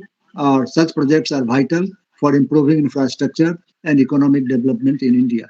हम डेवलपमेंट को भी नहीं रोक सकते हैं, हमारे जो ग्रीन रिक्वायरमेंट्स हैं उनको भी हम नहीं रोक सकते हैं। तो यहाँ ये ग्रीन फील्ड एक्सप्रेसवे का कंसेप्ट है। नेक्स्ट वन, एयरपोर्ट का भी कंसेप्ट है, खास करके उड़ीसा में जो ये टर्टल्स हैं उनका जो नेचुरल वहाँ है, होम है, तो उसको भी किसी तरह से ये दिक्कत न हो। नेक्स्ट वन, अब हम देखिए ये ग्रीनफील्ड एक्सप्रेसवे की बात हो रही है, हाईवेज की बात हो रही है। Travel from Agra to Gwalior in an hour via greenfield expressway, cost, status and other details. तो ये भी चर्चा में है कि हम ये खास करके तेज गति को प्रमोट करने वाले जो हम बना रहे हैं रोडवेज एक्सप्रेसवे, तो उसमें हम देखें कि हमारे इन्वायरमेंट को कितना इससे हार्म हो रहा है और उसको हम किस तरह से मिनिमाइज कर सकते हैं। नेक्स्ट वन, अब ग्रीन ट्रिब्यूनल हमने उस दिन भी बात की थी, खास करके अभी बात हो रही है कि अखबार में कि हम 3 साल में नई सरकार का ये सेंट्रल गवर्नमेंट कर रही है, अभी दिल्ली का इलेक्शन होना है कि इन लोगों ने अपोजिशन वालों ने जमुना को अभी तक साफ नहीं किया, हम 3 साल में साफ कर देंगे। इतना आसान नहीं है 3 साल में उसको साफ कर देना, लेकिन चलिए ये एक इशू बना हुआ है और ये मामला ट्रिब्यूनल में भी जाता है जिसको हम ग्रीन ट्रिब्यूनल कहते हैं, और वहाँ ये सारे मामले जाते हैं और सुने जाते हैं। नेक्स्ट ग्रीन जज, ये हमने अखबारों से लिया है। फॉर्मर सुप्रीम कोर्ट ग्रीन जज कुलदीप सिंह डाइज एट 92। स्वतंत्र कुमार जी हैं, कई सारे ऐसे जज हैं जिनके ह्यूमन फेसेज हैं, खास करके जो हमारी दिक्कतें हैं। Justice Kuldeep Singh, often called the Green Judge of India, is renowned for his pioneering work in environmental jurisprudence. Serving on the Supreme Court, ये खास करके he delivered several landmark judgments advocating the environmental conservation and sustainable development. तो इस तरह के जजेज जो पर्यावरण के हित में भी फैसले देते हैं उनको हम लोग इस तरह से ग्रीन जज के रूप में याद करते हैं। Next one, green economy. अब आप सारा हमारी जो ग्रीन इकोनॉमी जो हमारा कंसेप्ट है वो सबका सब, a green economy is an economic system aimed at sustainable development without degrading the environment. It focuses on reducing carbon emissions, efficient resource use, and promoting renewable energy, green jobs, and environmental conservation. अब जितने भी सारे हमारे renewable energy projects हैं या फिर afforestation drives हैं, यह भी सही है कि तेजी से जहाँ कहीं भी संभव है जंगल लगाए जा रहे हैं। अब यहाँ जंगल और ग्रीन कवर पर भी काफी बहस चल रही है, गर्म बहस चल रही है। तो afforestation drives, initiatives like Green India Mission focus on increasing forest cover to enhance ecosystem services. फिर हमारे यहाँ सस्टेनेबल एग्रीकल्चर की भी बात हो रही है। Adoption of organic farming and water efficient practices under schemes like PM Kusum. A green economy aligns with India's efforts to balance economic growth with ecological sustainability. हम देख रहे हैं किस प्रकार से ये जो हमारा ये ग्रीन रिवॉल्यूशन भी काफी टर्म है, पेट टर्म है। देश आज जो 80 करोड़ लोगों को कई वर्षों तक सरकार कर रही है कि हम खिलाएंगे, फ्री राशन देंगे, तो उसका आधार है सक्सेसफुल फर्स्ट ग्रीन रिवॉल्यूशन। और आज हम सेकंड ग्रीन रिवॉल्यूशन के दौर में हैं, जिसका मोटो है मोर क्रॉप पर ड्रॉप ऑफ वाटर, यानी बूंद बूंद खेती, एक बूंद भी पानी हमारा बेकार न जाए। इवन पंजाब में जहाँ जो कि ग्रीन रिवॉल्यूशन का केंद्र है, वहाँ भी अब कहा जा रहा है कि खास करके रेनी सीजन में हम आपको ये जो अंडरग्राउंड वाटर है वो हम नहीं लेने देंगे। तो अभी जो वहाँ पराली का प्रॉब्लम है और जो हमारे खास करके बिहार के जो मजदूर हैं, they are also in a bargaining position इस कारण से।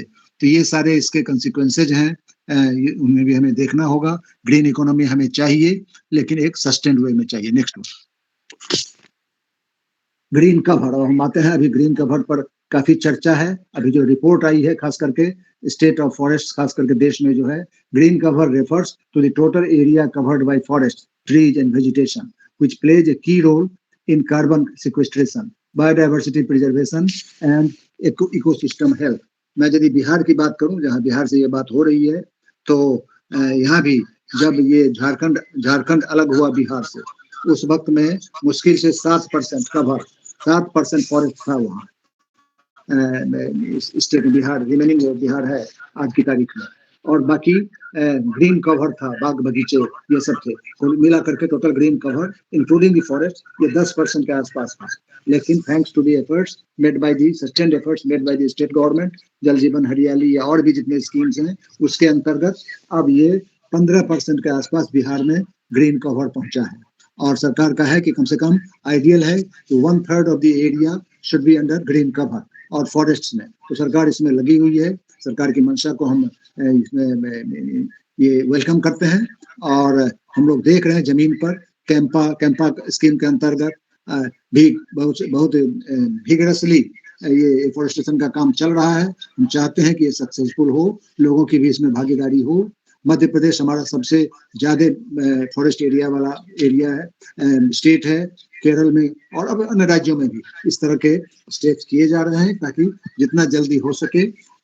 इसमें आपको अभी गंगा की बात चल रही है, गंगा में भी कहा जा रहा है कि जो हमारे जो इंडिजिनस ट्रीज हैं जो वहाँ के लिए ज्यादा सुटेबल हैं उनको लगाया जाए ताकि एक सस्टेन्ड डेवलपमेंट का रास्ता हो। अभी ये जमाना था 2 साल 3 साल 4 दशक पहले कि हर जगह हम लगाते थे आपको यूकैलिप्टस या इस तरह के ट्री जो काफी बढ़ते हैं, लेकिन उसके चलते हमारा जो अंडरग्राउंड वाटर का जो लेयर है वो नीचे चलता चला गया। तो अब इस पर भी चर्चा हो रही है कि हमें कैसे वृक्षारोपण को एफोरेस्टेशन को प्रमोट करना चाहिए। तो उसमें है कि वही हमारे जो इंडिजिनस ट्रीज हैं, खास करके मोरेसी फैमिली के पीपल, बरगद, पाकर, ये फिर उधर नीम है या फिर इस तरह के और जो प्लांट हैं जो हमें कैनोपी भी देते हैं, हमारे एटमॉस्फेयर को भी, एयर पोल्यूशन को भी सुधारते हैं, और तो हमारे लिए बहुत ही बेनिफिशियल है। और एज प्रूव्ड ये जिसको बोलते हैं कि काफी समय से हमारे धार्मिक लोक व्यवहारों में भी इस बात की चर्चा है कि हम कौन सा वृक्ष लगावें, कहाँ लगावें, कब लगावें। तो इसको भी देखते हुए हम एक सस्टेन्ड वे में आगे बढ़े, ये समय की मांग है। नेक्स्ट ग्रीन वार, अब यहाँ भी स्वाभाविक है, ग्रीन वार का भी कंसेप्ट है।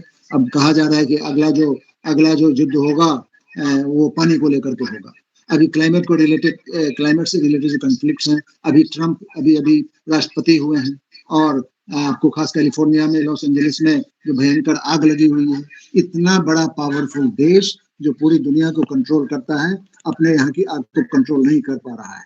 तो ये सारी स्थिति है। तो नेक्स्ट वन, तो जिसको कि हमें देखना होगा, समझना होगा। अब हम ग्रीन मैन्योर किया था, यहाँ भी ग्रीन लगा हुआ है। खास करके हमारी जो दलहनी फसलें हैं उनकी जड़ों में जो बैक्टीरिया होते हैं वो एटमॉस्फेयर के नाइट्रोजन को फिक्स करते हैं बैक्टीरिया की मदद से।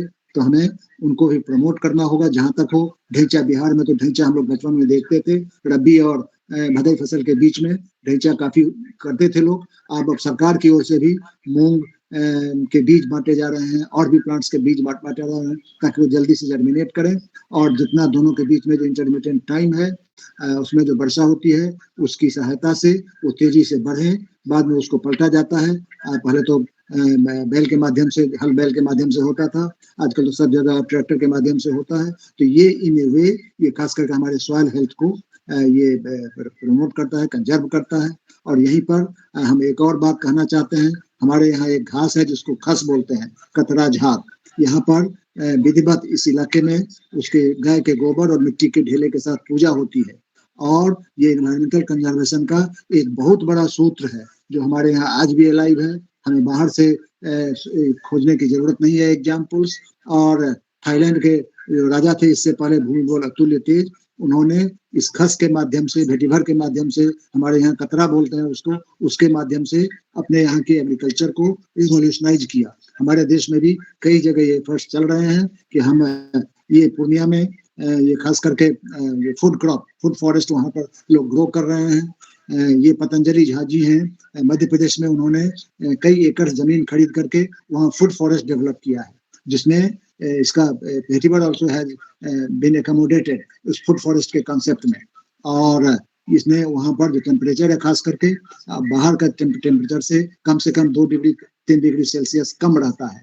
उसकी जो कैनोपी है भेटीभर सपोर्टेड बाय भेटीभर। तो हमें इन चीजों को भी देखना होगा कि हमारे यहाँ जो इंडिजिनस कंसेप्ट है एनवायरमेंटल कंजर्वेशन का, सॉइल कंजर्वेशन, तो उसको हमें और आगे बढ़ाना होगा। Next one, green rail. हाँ, देखिए इंडियन रेल का जो इलेक्ट्रिफिकेशन है करीब ये कंप्लीट हो रहा है ना।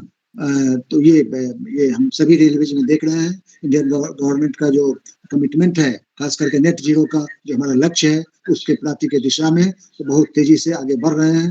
हालांकि बात ये भी हो रही है कि इलेक्ट्रिफिकेशन हो रहा है, ठीक है, इसको होना ही चाहिए, लेकिन उसके बाद उसके आगे हम वही ग्रीन हाइड्रोजन या फिर renewable solar energy, wind energy, जहाँ कहीं भी हम इसका प्रमोट कर सकते हैं, बढ़ा सकते हैं, है ना, तो उसको हमको करना चाहिए।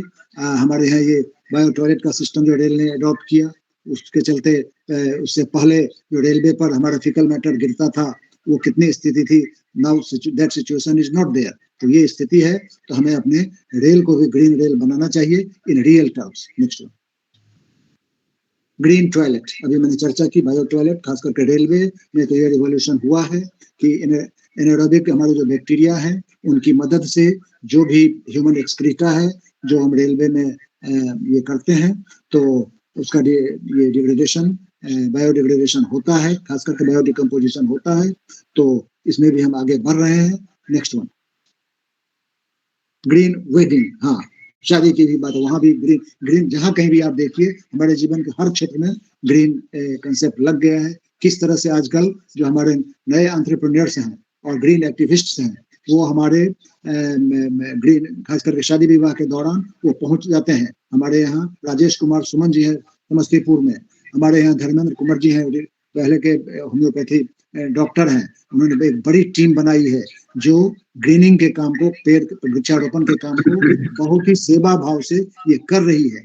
और सरकारी जो प्रयास हो रहे हैं वो हो रहे हैं, लेकिन हमारे जो वॉलंटरी ये जो इस तरह के काम करने वाले लोग हैं, हमें उनको भी पहचानना होगा, वो काफी कुछ कंट्रीब्यूट कर रहे हैं। शादी विवाह में जो हमारी कटलरी है, वो हम अब ऐसी बन रही है कि हम उसको सीधे सीधे अपने भोजन के साथ खा जाएं। जीरो वेस्ट का कंसेप्ट आ रहा है, भोजन बर्बाद न करने का कंसेप्ट आ रहा है। तो इस तरह से नेक्स्ट वन, ग्रीन वेडिंग भी, the green carpet, the green carpet refers to a sustainable or eco-friendly carpet made from renewable, recyclable or biodegradable materials aimed at reducing environmental impact. It can also refer to actual carpet made of green colored fiber. हम देख रहे हैं हमारे यहाँ था काफी पहले, आपको जिसको हम लोग टाइफा बोलते हैं, फिर हम आपको ये जो है हमारा साइप्रस था, ये सारे बाढ़ वाले इलाके में तो ये काफी होते थे और इनसे चटाइयां बनाई जाती थी, और चटाइयां जब खत्म हो जाती थी फिर वो बायोडिग्रेडेबल होती थी, खत्म। आजकल अब सिंथेटिक आ रहा है सब जगह, झाड़ू सिंथेटिक आ रहा है, तो हमें इन चीजों को देखना होगा और एक बैलेंस बनाना होगा। Recycle materials, carpets made from recycled plastic bottles or natural fibers like jute and wool are becoming more common in eco-conscious homes and businesses. Eco-friendly brands like Eco Carpet in India offer carpets made from sustainable materials, focusing on minimal environmental impact. अब तो नावें भी, हम तो देखा है बाढ़ वाले इलाके में नावें भी प्लास्टिक बोतल से बनाई जा रही हैं, और वो जो हमारा ये मछली जिसमें हम सप्लाई करते हैं, उससे भी नावें बनाई जा रही हैं। अभी हाल में दुर्घटना हुई थी, लोड ज्यादा हो गया था। तो इस तरह से हियर ग्रीन का concept of green carpet is also there. Next one, green village, हमारे गांव जो पुराने होते थे वो तो सब के सब ग्रीन ही होते थे। अब चूंकि समय बदल चुका है, तो we are reverting back to the concept of green village. जितना उसको हम ग्रीन बना सकें, जितना हम पेड़ पौधे लगा सकें। सस्टेनेबल विलेजेज इन केरला वैसे भी गॉड्स ओन कंट्री कहा जाता है, वहाँ के लोग ज्यादा प्रोग्रेसिव माने जाते हैं, महाराष्ट्र में, केरल में और भी जगह। तो ये हमारा पुराना कंसेप्ट है जिसको फिर से रीइंफोर्स, विगरस इन्फोर्समेंट की जरूरत है। Next one, green bond. अब ये देखिए ग्रीन बॉन्ड क्या है, ये सारे टर्म्स पहले नहीं थे। आजकल की जो हमारी कॉम्पिटिटिव दुनिया है, दुनिया को बचाने की जो फिक्र है, उसमें जो इन्वेस्टमेंट होना चाहिए, ये कहाँ से आवेगा, किस रूप में आवेगा, लोग कैसे मोटिवेटेड होंगे इसके लिए। Green bond is a fixed income financial instrument which is used to fund projects that have positive environmental benefits. Green bonds follow the green bond principles stated by the International Capital Market Association, and the proceeds from the issuance of which are to be used for the pre-specified types of projects. पहले से तय है कि ये जो पैसा invest होगा वो कहाँ खर्च होगा, किस रूप में खर्च होगा।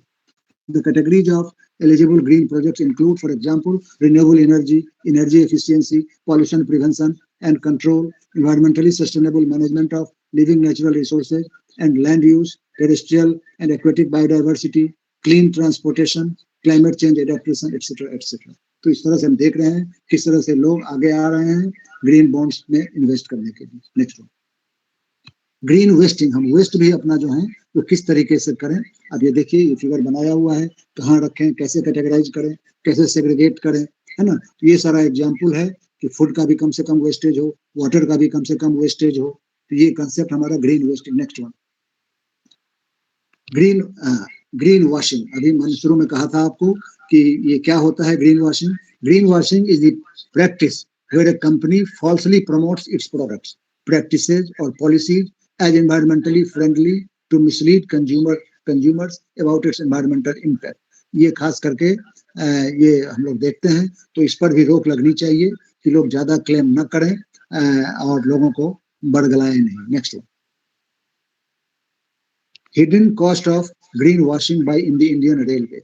ये आपको अखबार से हमने लिया है किस तरह से रेलवे, वैसे तो इंडियन रेलवेज को हम बहुत बहुत धन्यवाद देते हैं कि इतना बड़ा कंसर्न है और बहुत हद तक ये अपना सारा काम कर रहा है, देश को प्रगति के पथ पर आगे ले जाने में इसका बहुत बड़ा योगदान है। लेकिन जो हमारी खास करके जो पब्लिक ऑडिटर्स हैं, जिनकी नज़र इन सब बातों पर होती है कि हमारा जो पब्लिक कंसर्न है किस तरह से काम कर रहा है, तो उसमें जहाँ जहाँ लोच है, जहाँ जहाँ गैप है, उसकी ओर इशारा किया जा रहा है कि रेलवे जरूरत से ज्यादा जहाँ पर वो इफेक्टिव नहीं है वो भी क्लेम ना करे।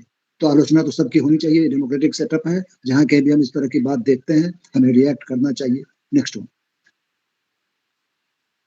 हाँ अभी अब ओलंपिक्स, अभी हम इसके बाद ग्रीन कुंभ की भी चर्चा करेंगे, लेकिन पेरिस 2024 का जो ओलंपिक्स था ग्रीन, अभी अखबारों में ये बात आई है कि जो मेडल्स दिए गए वो ये खास करके वेस्ट मटेरियल से बनाए गए थे। ईफेल टावर का जो आयरन था उससे मेडल्स बनाए गए थे और उसमें कुछ उसके रंग और उसमें कुछ कमी आ गई, तो उसने कहा है कि नहीं हम सबको रिप्लेस करेंगे इन मेडल्स को। तो टॉयलेट ब्रशेज, तो इन सब चीज़ों का यूज़ किया जा रहा है खास करके मेडल्स और इंसेंटिव दिए जाने में।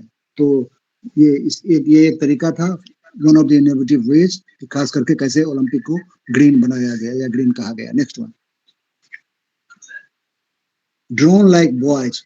Traditional buoys have an anchor that drops down to the sea floor to hold the buoy in place. This act could crush and destroy the seagrass, which would lead to carbon being released into the environment.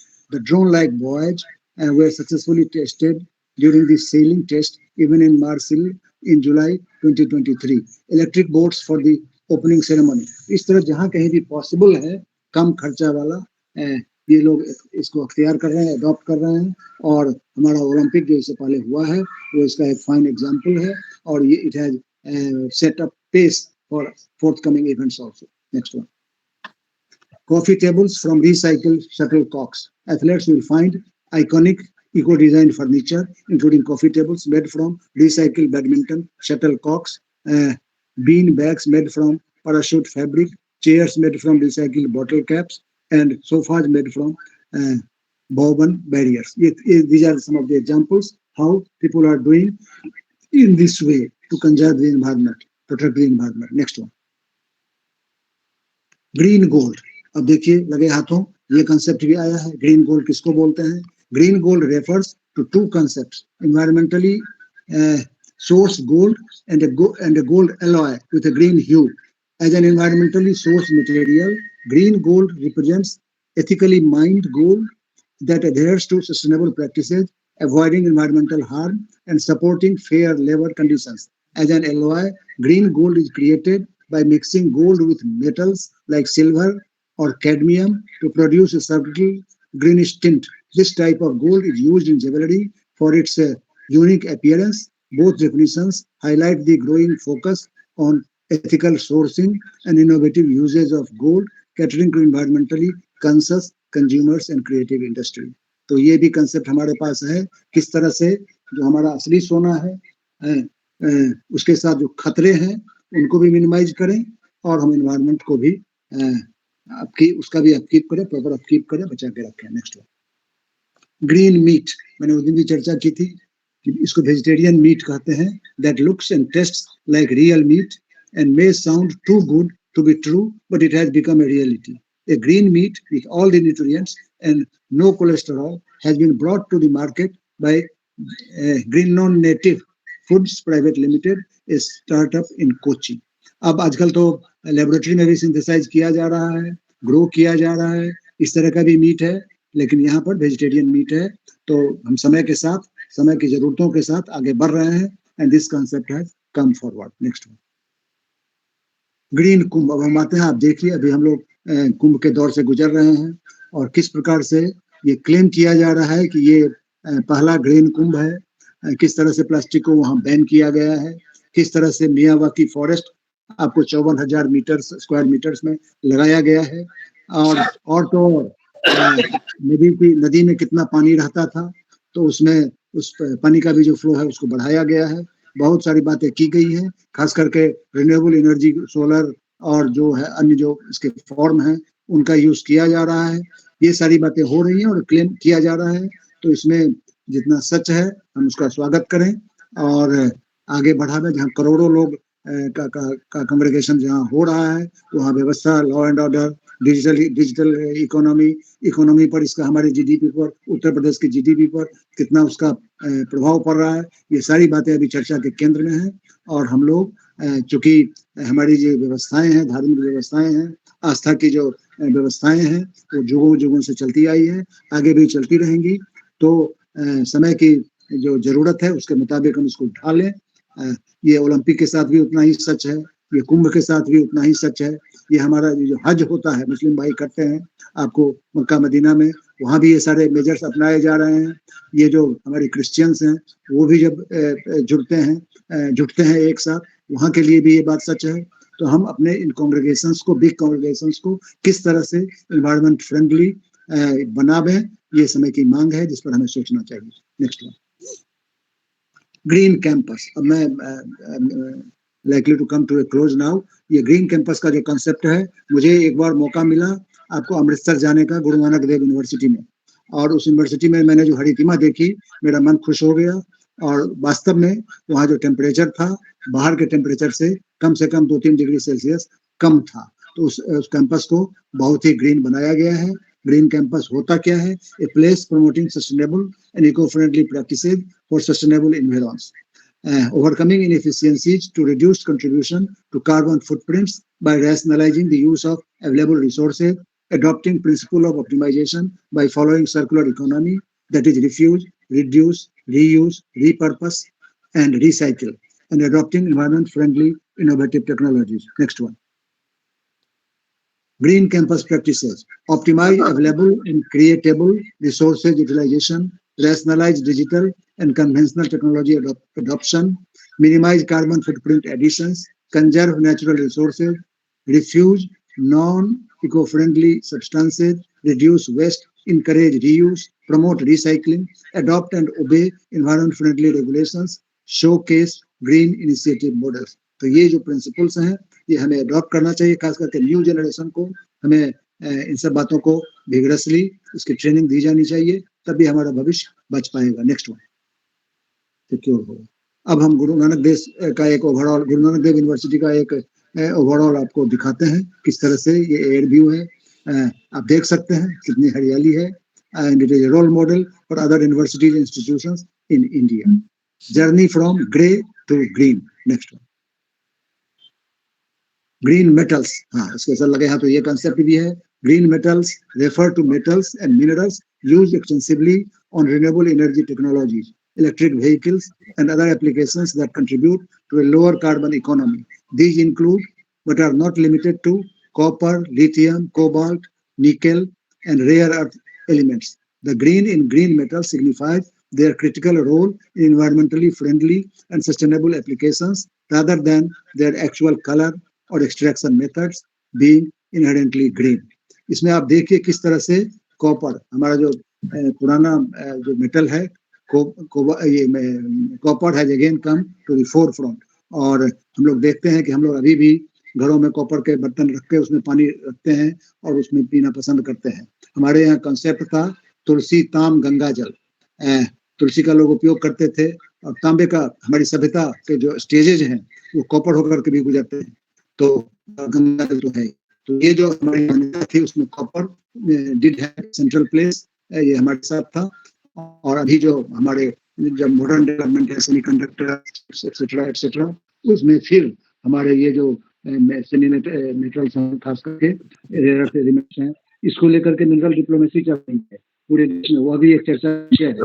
Basu साहब को हम लोग बोले हैं, वो भी इस पर भी रेयर अर्थ एलिमेंट्स कहाँ हमारे देश में कितना चाहते हैं, कहाँ किया जा सकता है, उसके लिए सरकार की जो अपनी नीति है डिप्लोमेसी तरह से चाहिए, ये सभी विषय। तो यहाँ पर ग्रीन मेटल मैंने की अर्थ मेटल में contain wealth of green metal को भी एक्सट्रैक्ट करने की जरूरत है। Next one.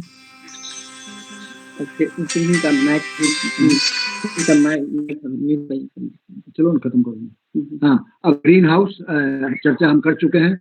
जो एग्रीकल्चर है वो धीरे धीरे ग्रीन हाउस की तरफ जा रहा है। लोग जो एफर्ट करते हैं खास करके पेस्ट से बचाने के लिए, आइडियल सिचुएशन में लिए, तो ये कॉन्सेप्ट ग्रीन हाउस का है और इसके साथ लगा हुआ ग्रीन हाउस इफेक्ट भी है। Next one.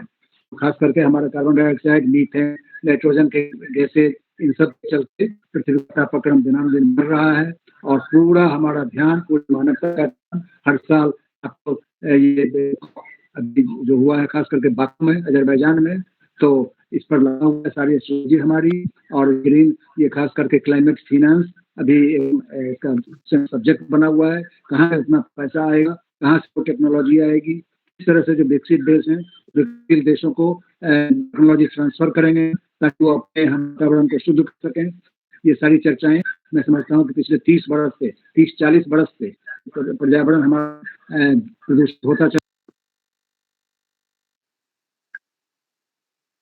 Dr. Vidyanath, shop selling the field.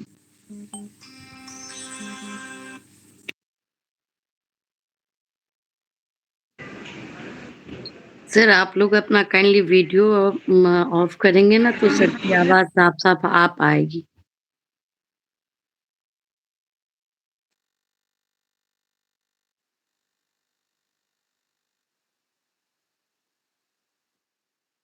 Wonderful, गजब का जानकारी हम लोगों को मिला। ग्रीन पे इतना ज्यादा रिसर्च इन्होंने किया है।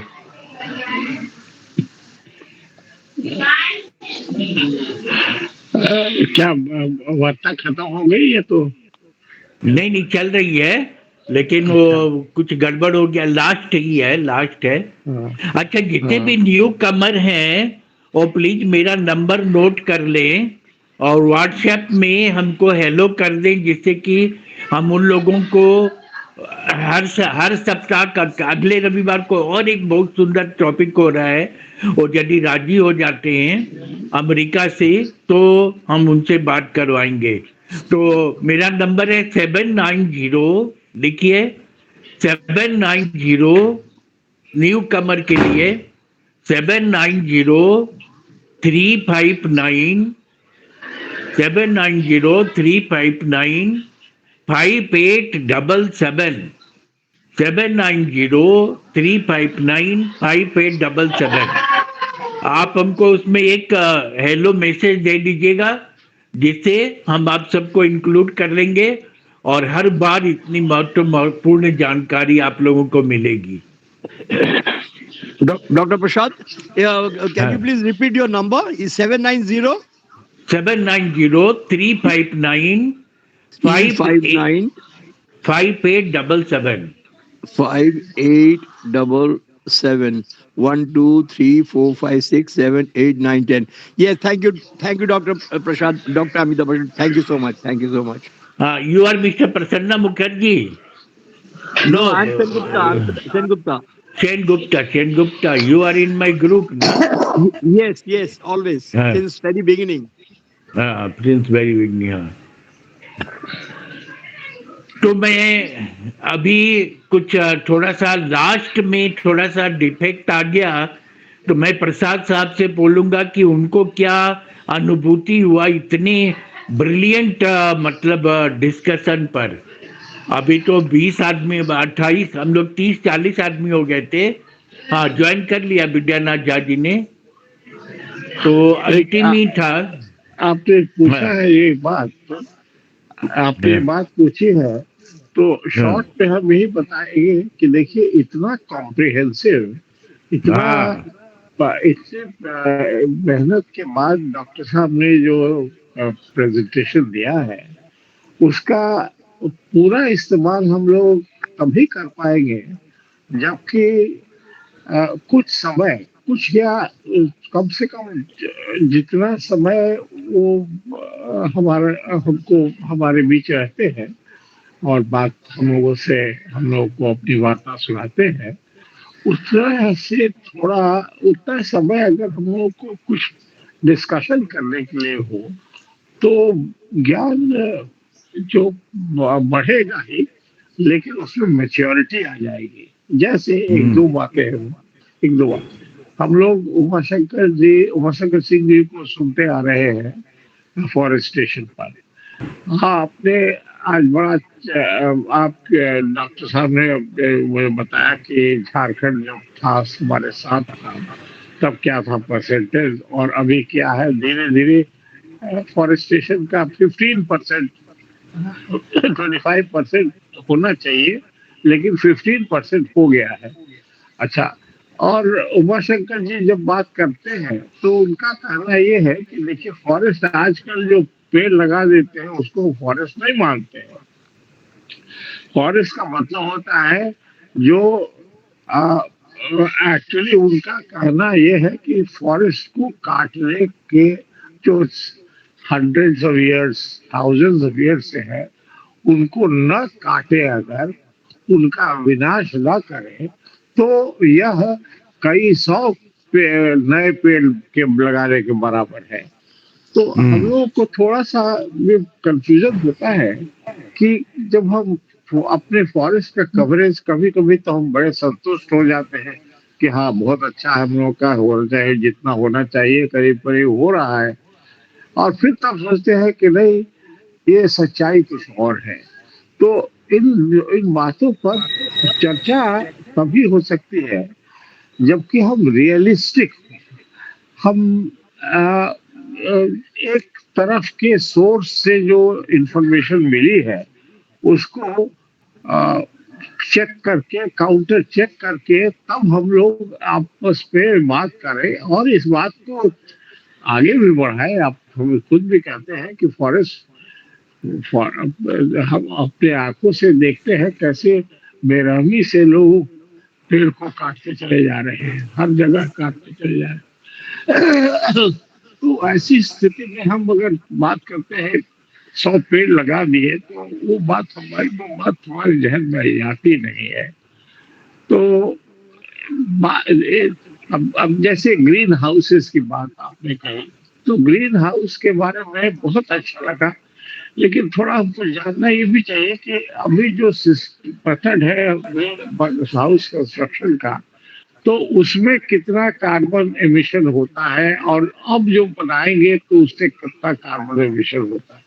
अभी तो हम लोगों को मालूम ये भी नहीं है कि carbon emission is a relevant factor for house construction. तो ये बड़ा अच्छा लगता है सुन करके कि हम लोग इस दिशा में प्रगति कर रहे हैं।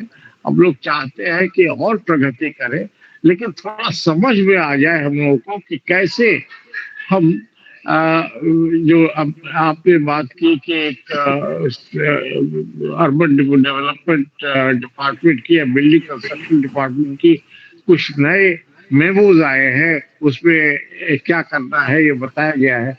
तो वो डिटेल्स जब जानेंगे, क्योंकि घर तो हम लोग सब कोई बनाए हैं, लेकिन घर जो बनाए हैं तो उसमें ना हमारे कॉन्ट्रैक्टर को मालूम है, ना हमको मालूम है, और जैसा सब कोई बनाते हैं वैसा बन जाता है, और तब ज्ञान होता है कि अरे ऐसा होता है तो हमारा जो घर बना रहा है एनवायरमेंटल फ्रेंडली होता। और हर कोई चाहता है कि एनवायरनमेंट के साथ हम हमारा नाम भी हो कि हाँ हमने एनवायरनमेंट को से हम जागरूक हैं। तो इन बातों के लिए थोड़ा सा हम लोग को जो लोग दोनों विचार के हैं उन लोगों के बीच बातचीत करनी होगी, दोनों विचारों के, विपरीत विचारों के बीच में। बस इतना ही एक बात कहते थे। वैसे तो आज मैंने काफी मिस भी किया है। मैंने बताया कि हमारे बच्चे लोग आ जाते हैं तो कभी वो उनको टाइम निकाल के देना पड़ता है, लेकिन बड़ी बेचैनी के साथ हम वापस जुड़ते हैं आप लोगों से, छोड़ना नहीं चाहते हैं, ये भी बात है। और बहुत अच्छा जी, बहुत अच्छा लगा। और ये आज का जो और या इसके पहले का जो लेक्चर था, तो ग्रीन के कितने पहलू होते हैं इस पर इन्होंने चर्चा किया, और इसकी जानकारी हमारे में से सारे बड़े बड़े विद्वानों में किसी को नहीं थी इतनी जानकारी। ग्रीन मीट बन रहा है, ग्रीन प्लेटफॉर्म बन रहा है, ग्रीन एरोड्रम बन रहा है, ये सब की जानकारी विद्यानाथ झा जी ने आज दिया है। अब इसके बाद जब हम लोगों को ये बेसिक जानकारी हो गई, तो अब इसका अध्ययन करके अब इससे रिलेटेड प्रश्न और भी हम लोग पूछेंगे, तब हम लोग इसके ऑथेंटिकिज्म के बारे में जान पाएंगे या कुछ कह पाएंगे। अभी तो हम लोग इसमें जीरो थे, जितना चीज उन्होंने बताया। प्रोफेसर शारदा, अभी तो बिल्कुल जीरो थे। शारदानंद जी कुछ बोलना चाहते हैं। शारदानंद जी आप क्या बोलेंगे? शारदानंद जी कुछ बोलना चाहते हैं? जी जी, ये बहुत बहुमूल्य ज्ञान उन्होंने दिया। हाँ जी बोलिए। बहुत बहुत बढ़िया प्रोफेसर विद्यानाथ जी ने प्रेजेंट रखा है, बहुत बढ़िया क्या है, ग्रीन फील्ड के विषय में इन्होंने बताया है। साथ में ये भी बोला है सर्वे के समय में इन्होंने एक चर्चा की है जो उसमें उजला और ग्रीन रहा करता है। इसको देखने के लिए दूर से कोई चीज अगर देखा जाएगा तो ग्रीन से ही देखा जाएगा, ग्रीन ही नजर आता है, क्योंकि सूरज की रोशनी में ग्रीन नजर आ सकता है लेकिन उजला नहीं नजर आ सकता है, तो इसलिए सर्विंग में भी ग्रीन का प्रयोग होता है।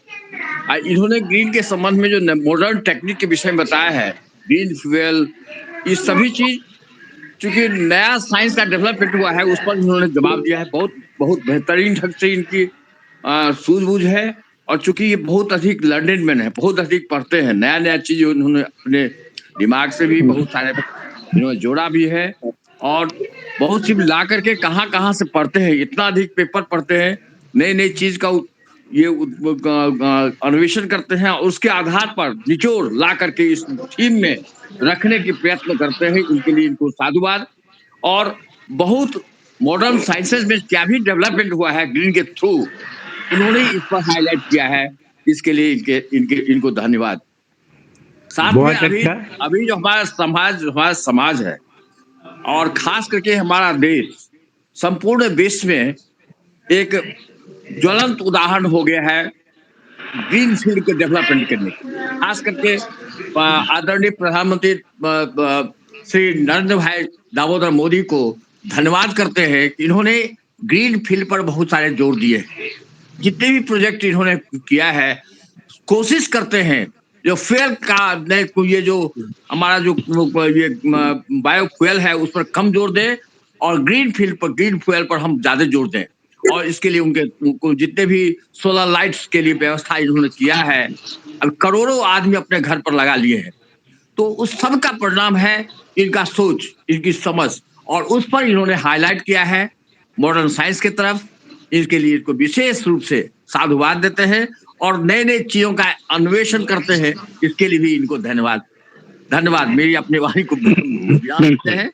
हाँ, बहुत अच्छा। डॉक्टर जय नारायण जी आप क्या बोलना चाहेंगे? डॉक्टर जय नारायण जी बॉटनी के हैं दरभंगा से। जय नारायण जी आपको छोड़ के दरभंगा में रहते थे, पटना में जाकर बसने लगे। अच्छा, जय नारायण जी की आपकी क्या प्रतिक्रिया है?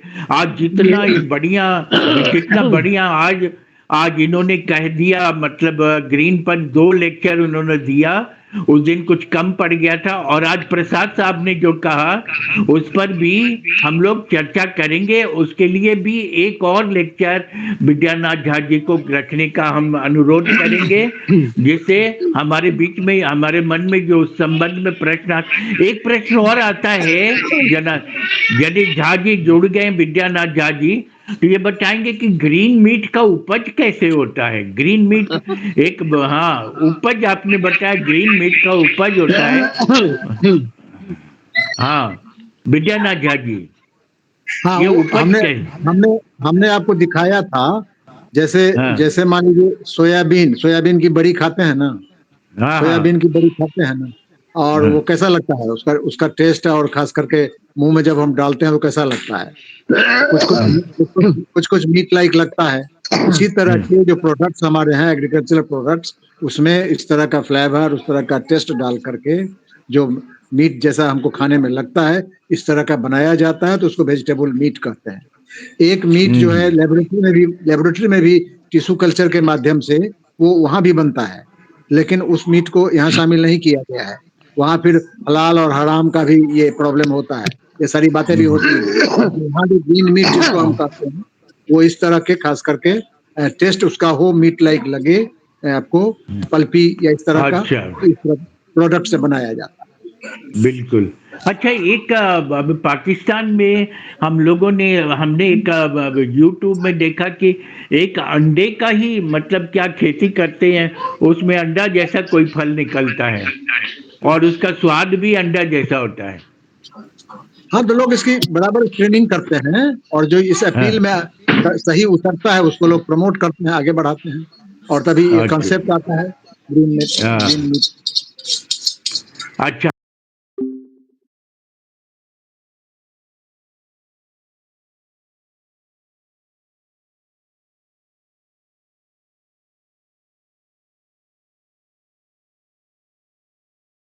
चलाते हैं। अच्छा, बहुत बढ़िया।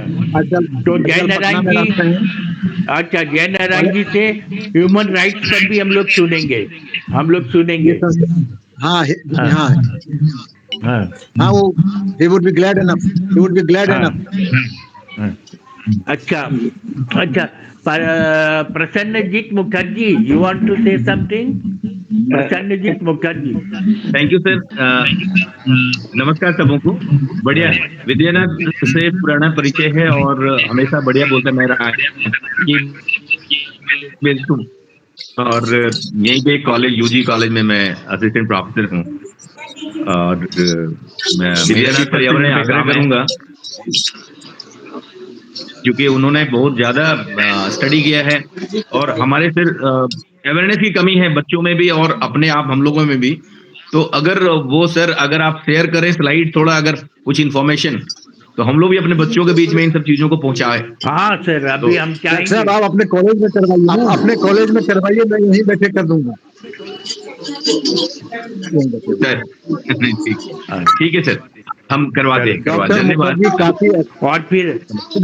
काफी एक्टिव हैं, साइंस कांग्रेस से एसोसिएटेड रहे हैं, और बहुत ही एंथुसियास्टिक हैं, एक्टिविस्ट हैं। अपने कॉलेज में उन्होंने काम करवाया है।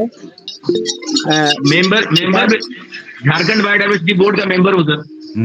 हाँ, अमिताभ सर से मैं रिक्वेस्ट करूंगा कि मुखर्जी साहब का रिक्वेस्ट करें, यहाँ भी वो लेक्चर दें।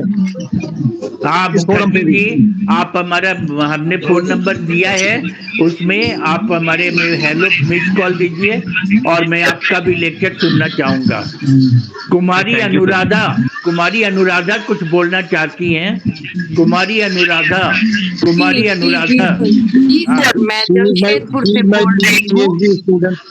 यस, और मेरा सौभाग्य है, मैं मिथिला की बेटी हूँ, और यहाँ जमशेदपुर में मैं जमशेदपुर यूनिवर्सिटी में एमएड में असिस्टेंट प्रोफेसर हूँ।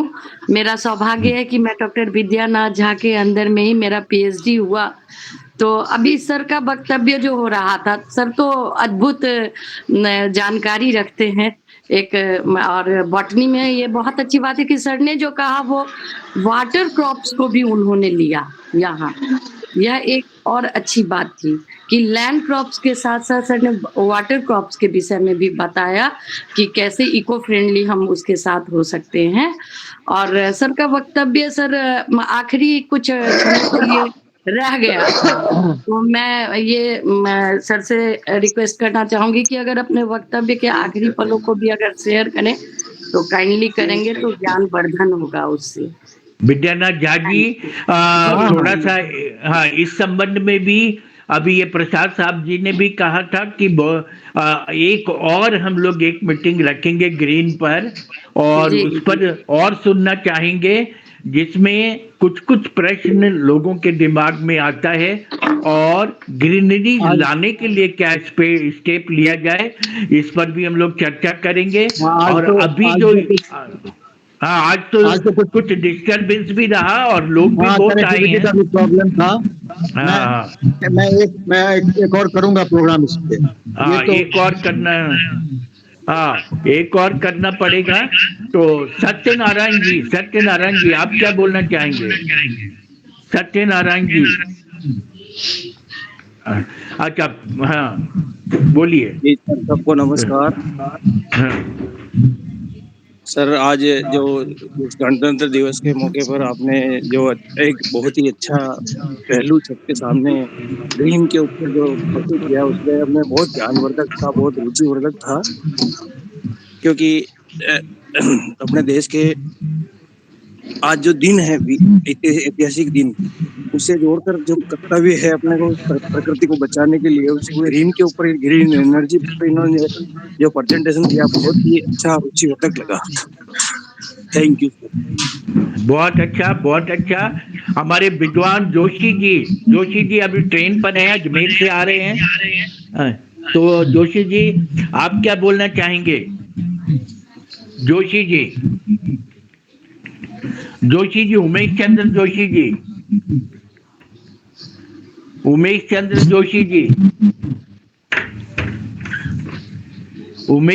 जोशी जी आप क्या बोलना चाहेंगे?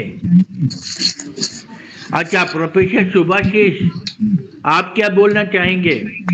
यस मैं हाँ बोलिए। आपका माइक म्यूट हो गया है, आपका माइक म्यूट है। हेलो आपका माइक म्यूट है। हाँ आपका माइक म्यूट है Subhashish Das Gupta. Okay, now is it okay? Okay. Right. Sir, Amitabh, sir, I just wanted to add into whatever the rest of the people have been saying, that we are responsible definitely for the environmental, all these benefits, which is not been looked after as it should be. So we somewhere or other, we should have a good planning for the government, also for us, and in our daily habits, we should be looking at the environment, what is good and what is bad for all of us. Whatever is good for me, it is good for everyone. What is bad for me is bad for everyone. You should be raising the consciousness among the people at large. That is what I have to say. Right? Thank you. Thank you very much. Thank you, sir. Thank you. Dr. Kalidas.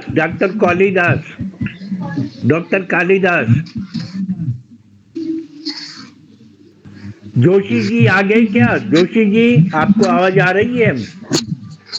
Joshi ji अब मैं चाहूंगा, ऐसे तो बहुत लोग हैं, Joshi ji train पर हैं, अजमेर से आ रहे हैं। हेलो अमिताभ जी, मेरी आवाज आ रही है? आ रही है, बिल्कुल बढ़िया आ रही है। हेलो हाँ आ रही है सर, आ रही है। अच्छा, नहीं बहुत अच्छा है, वेरी इंफॉर्मेटिव एंड डॉक्टर। हाँ सर। और उन्होंने जो आज बताया बहुत ही अच्छा और मैं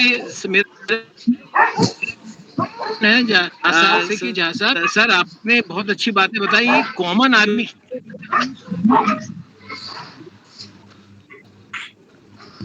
बहुत अच्छा। और नहीं बना है ठीक है, अभी ठीक है। बनने वाला है। अरे यार अब मैं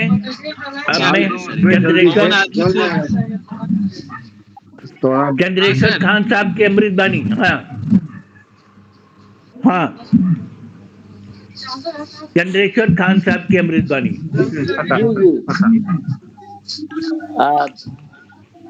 बहुत बहुत धन्यवाद। As usual doctor Vidyanath Jha ji का और जो वक्तव्य हुआ बहुत ही शानदार, और जैसा कि अखौरी साहब और अन्य विद्वानों ने कहा, अभी जो जमाना है वो है क्लीन, ग्रीन एंड लीन। महत्वपूर्ण बात यह है कि ये अच्छा संजोग दुनिया में बना है कि क्लीन, ग्रीन एंड लीन ये तीनों इंटरकनेक्टेड है, और लीन मैनेजमेंट पर दुनिया की सारी अच्छी इंडस्ट्रीज जो है वो ध्यान दे रही है, और वो बिना क्लीन और ग्रीन के उस स्थिति में हम जा नहीं सकते हैं। तो ऐसे में डॉक्टर विद्यानाथ जैसे विद्वान जिनकी पकड़ चारों तरफ से है, ये विश्व की अपने आप में विश्व के कल्याण के रास्ते में डिवास्टेशन की तरफ हम नहीं बढ़े, ये बहुत बड़ी बात है। कई जगह खुला हुआ है, उसको यदि बंद कर लिया जाएगा तो मेरे आवाज को जाने में थोड़ी सहायता होगी।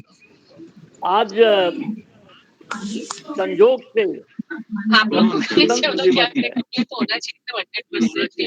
गणतंत्र दिवस है, तो आप ये देखेंगे कि हरित तंत्र कम खर्च पर, लीन मतलब कि सब कुछ सस्ते में हो, और बिना साफ सफाई के वो हो नहीं सकता है।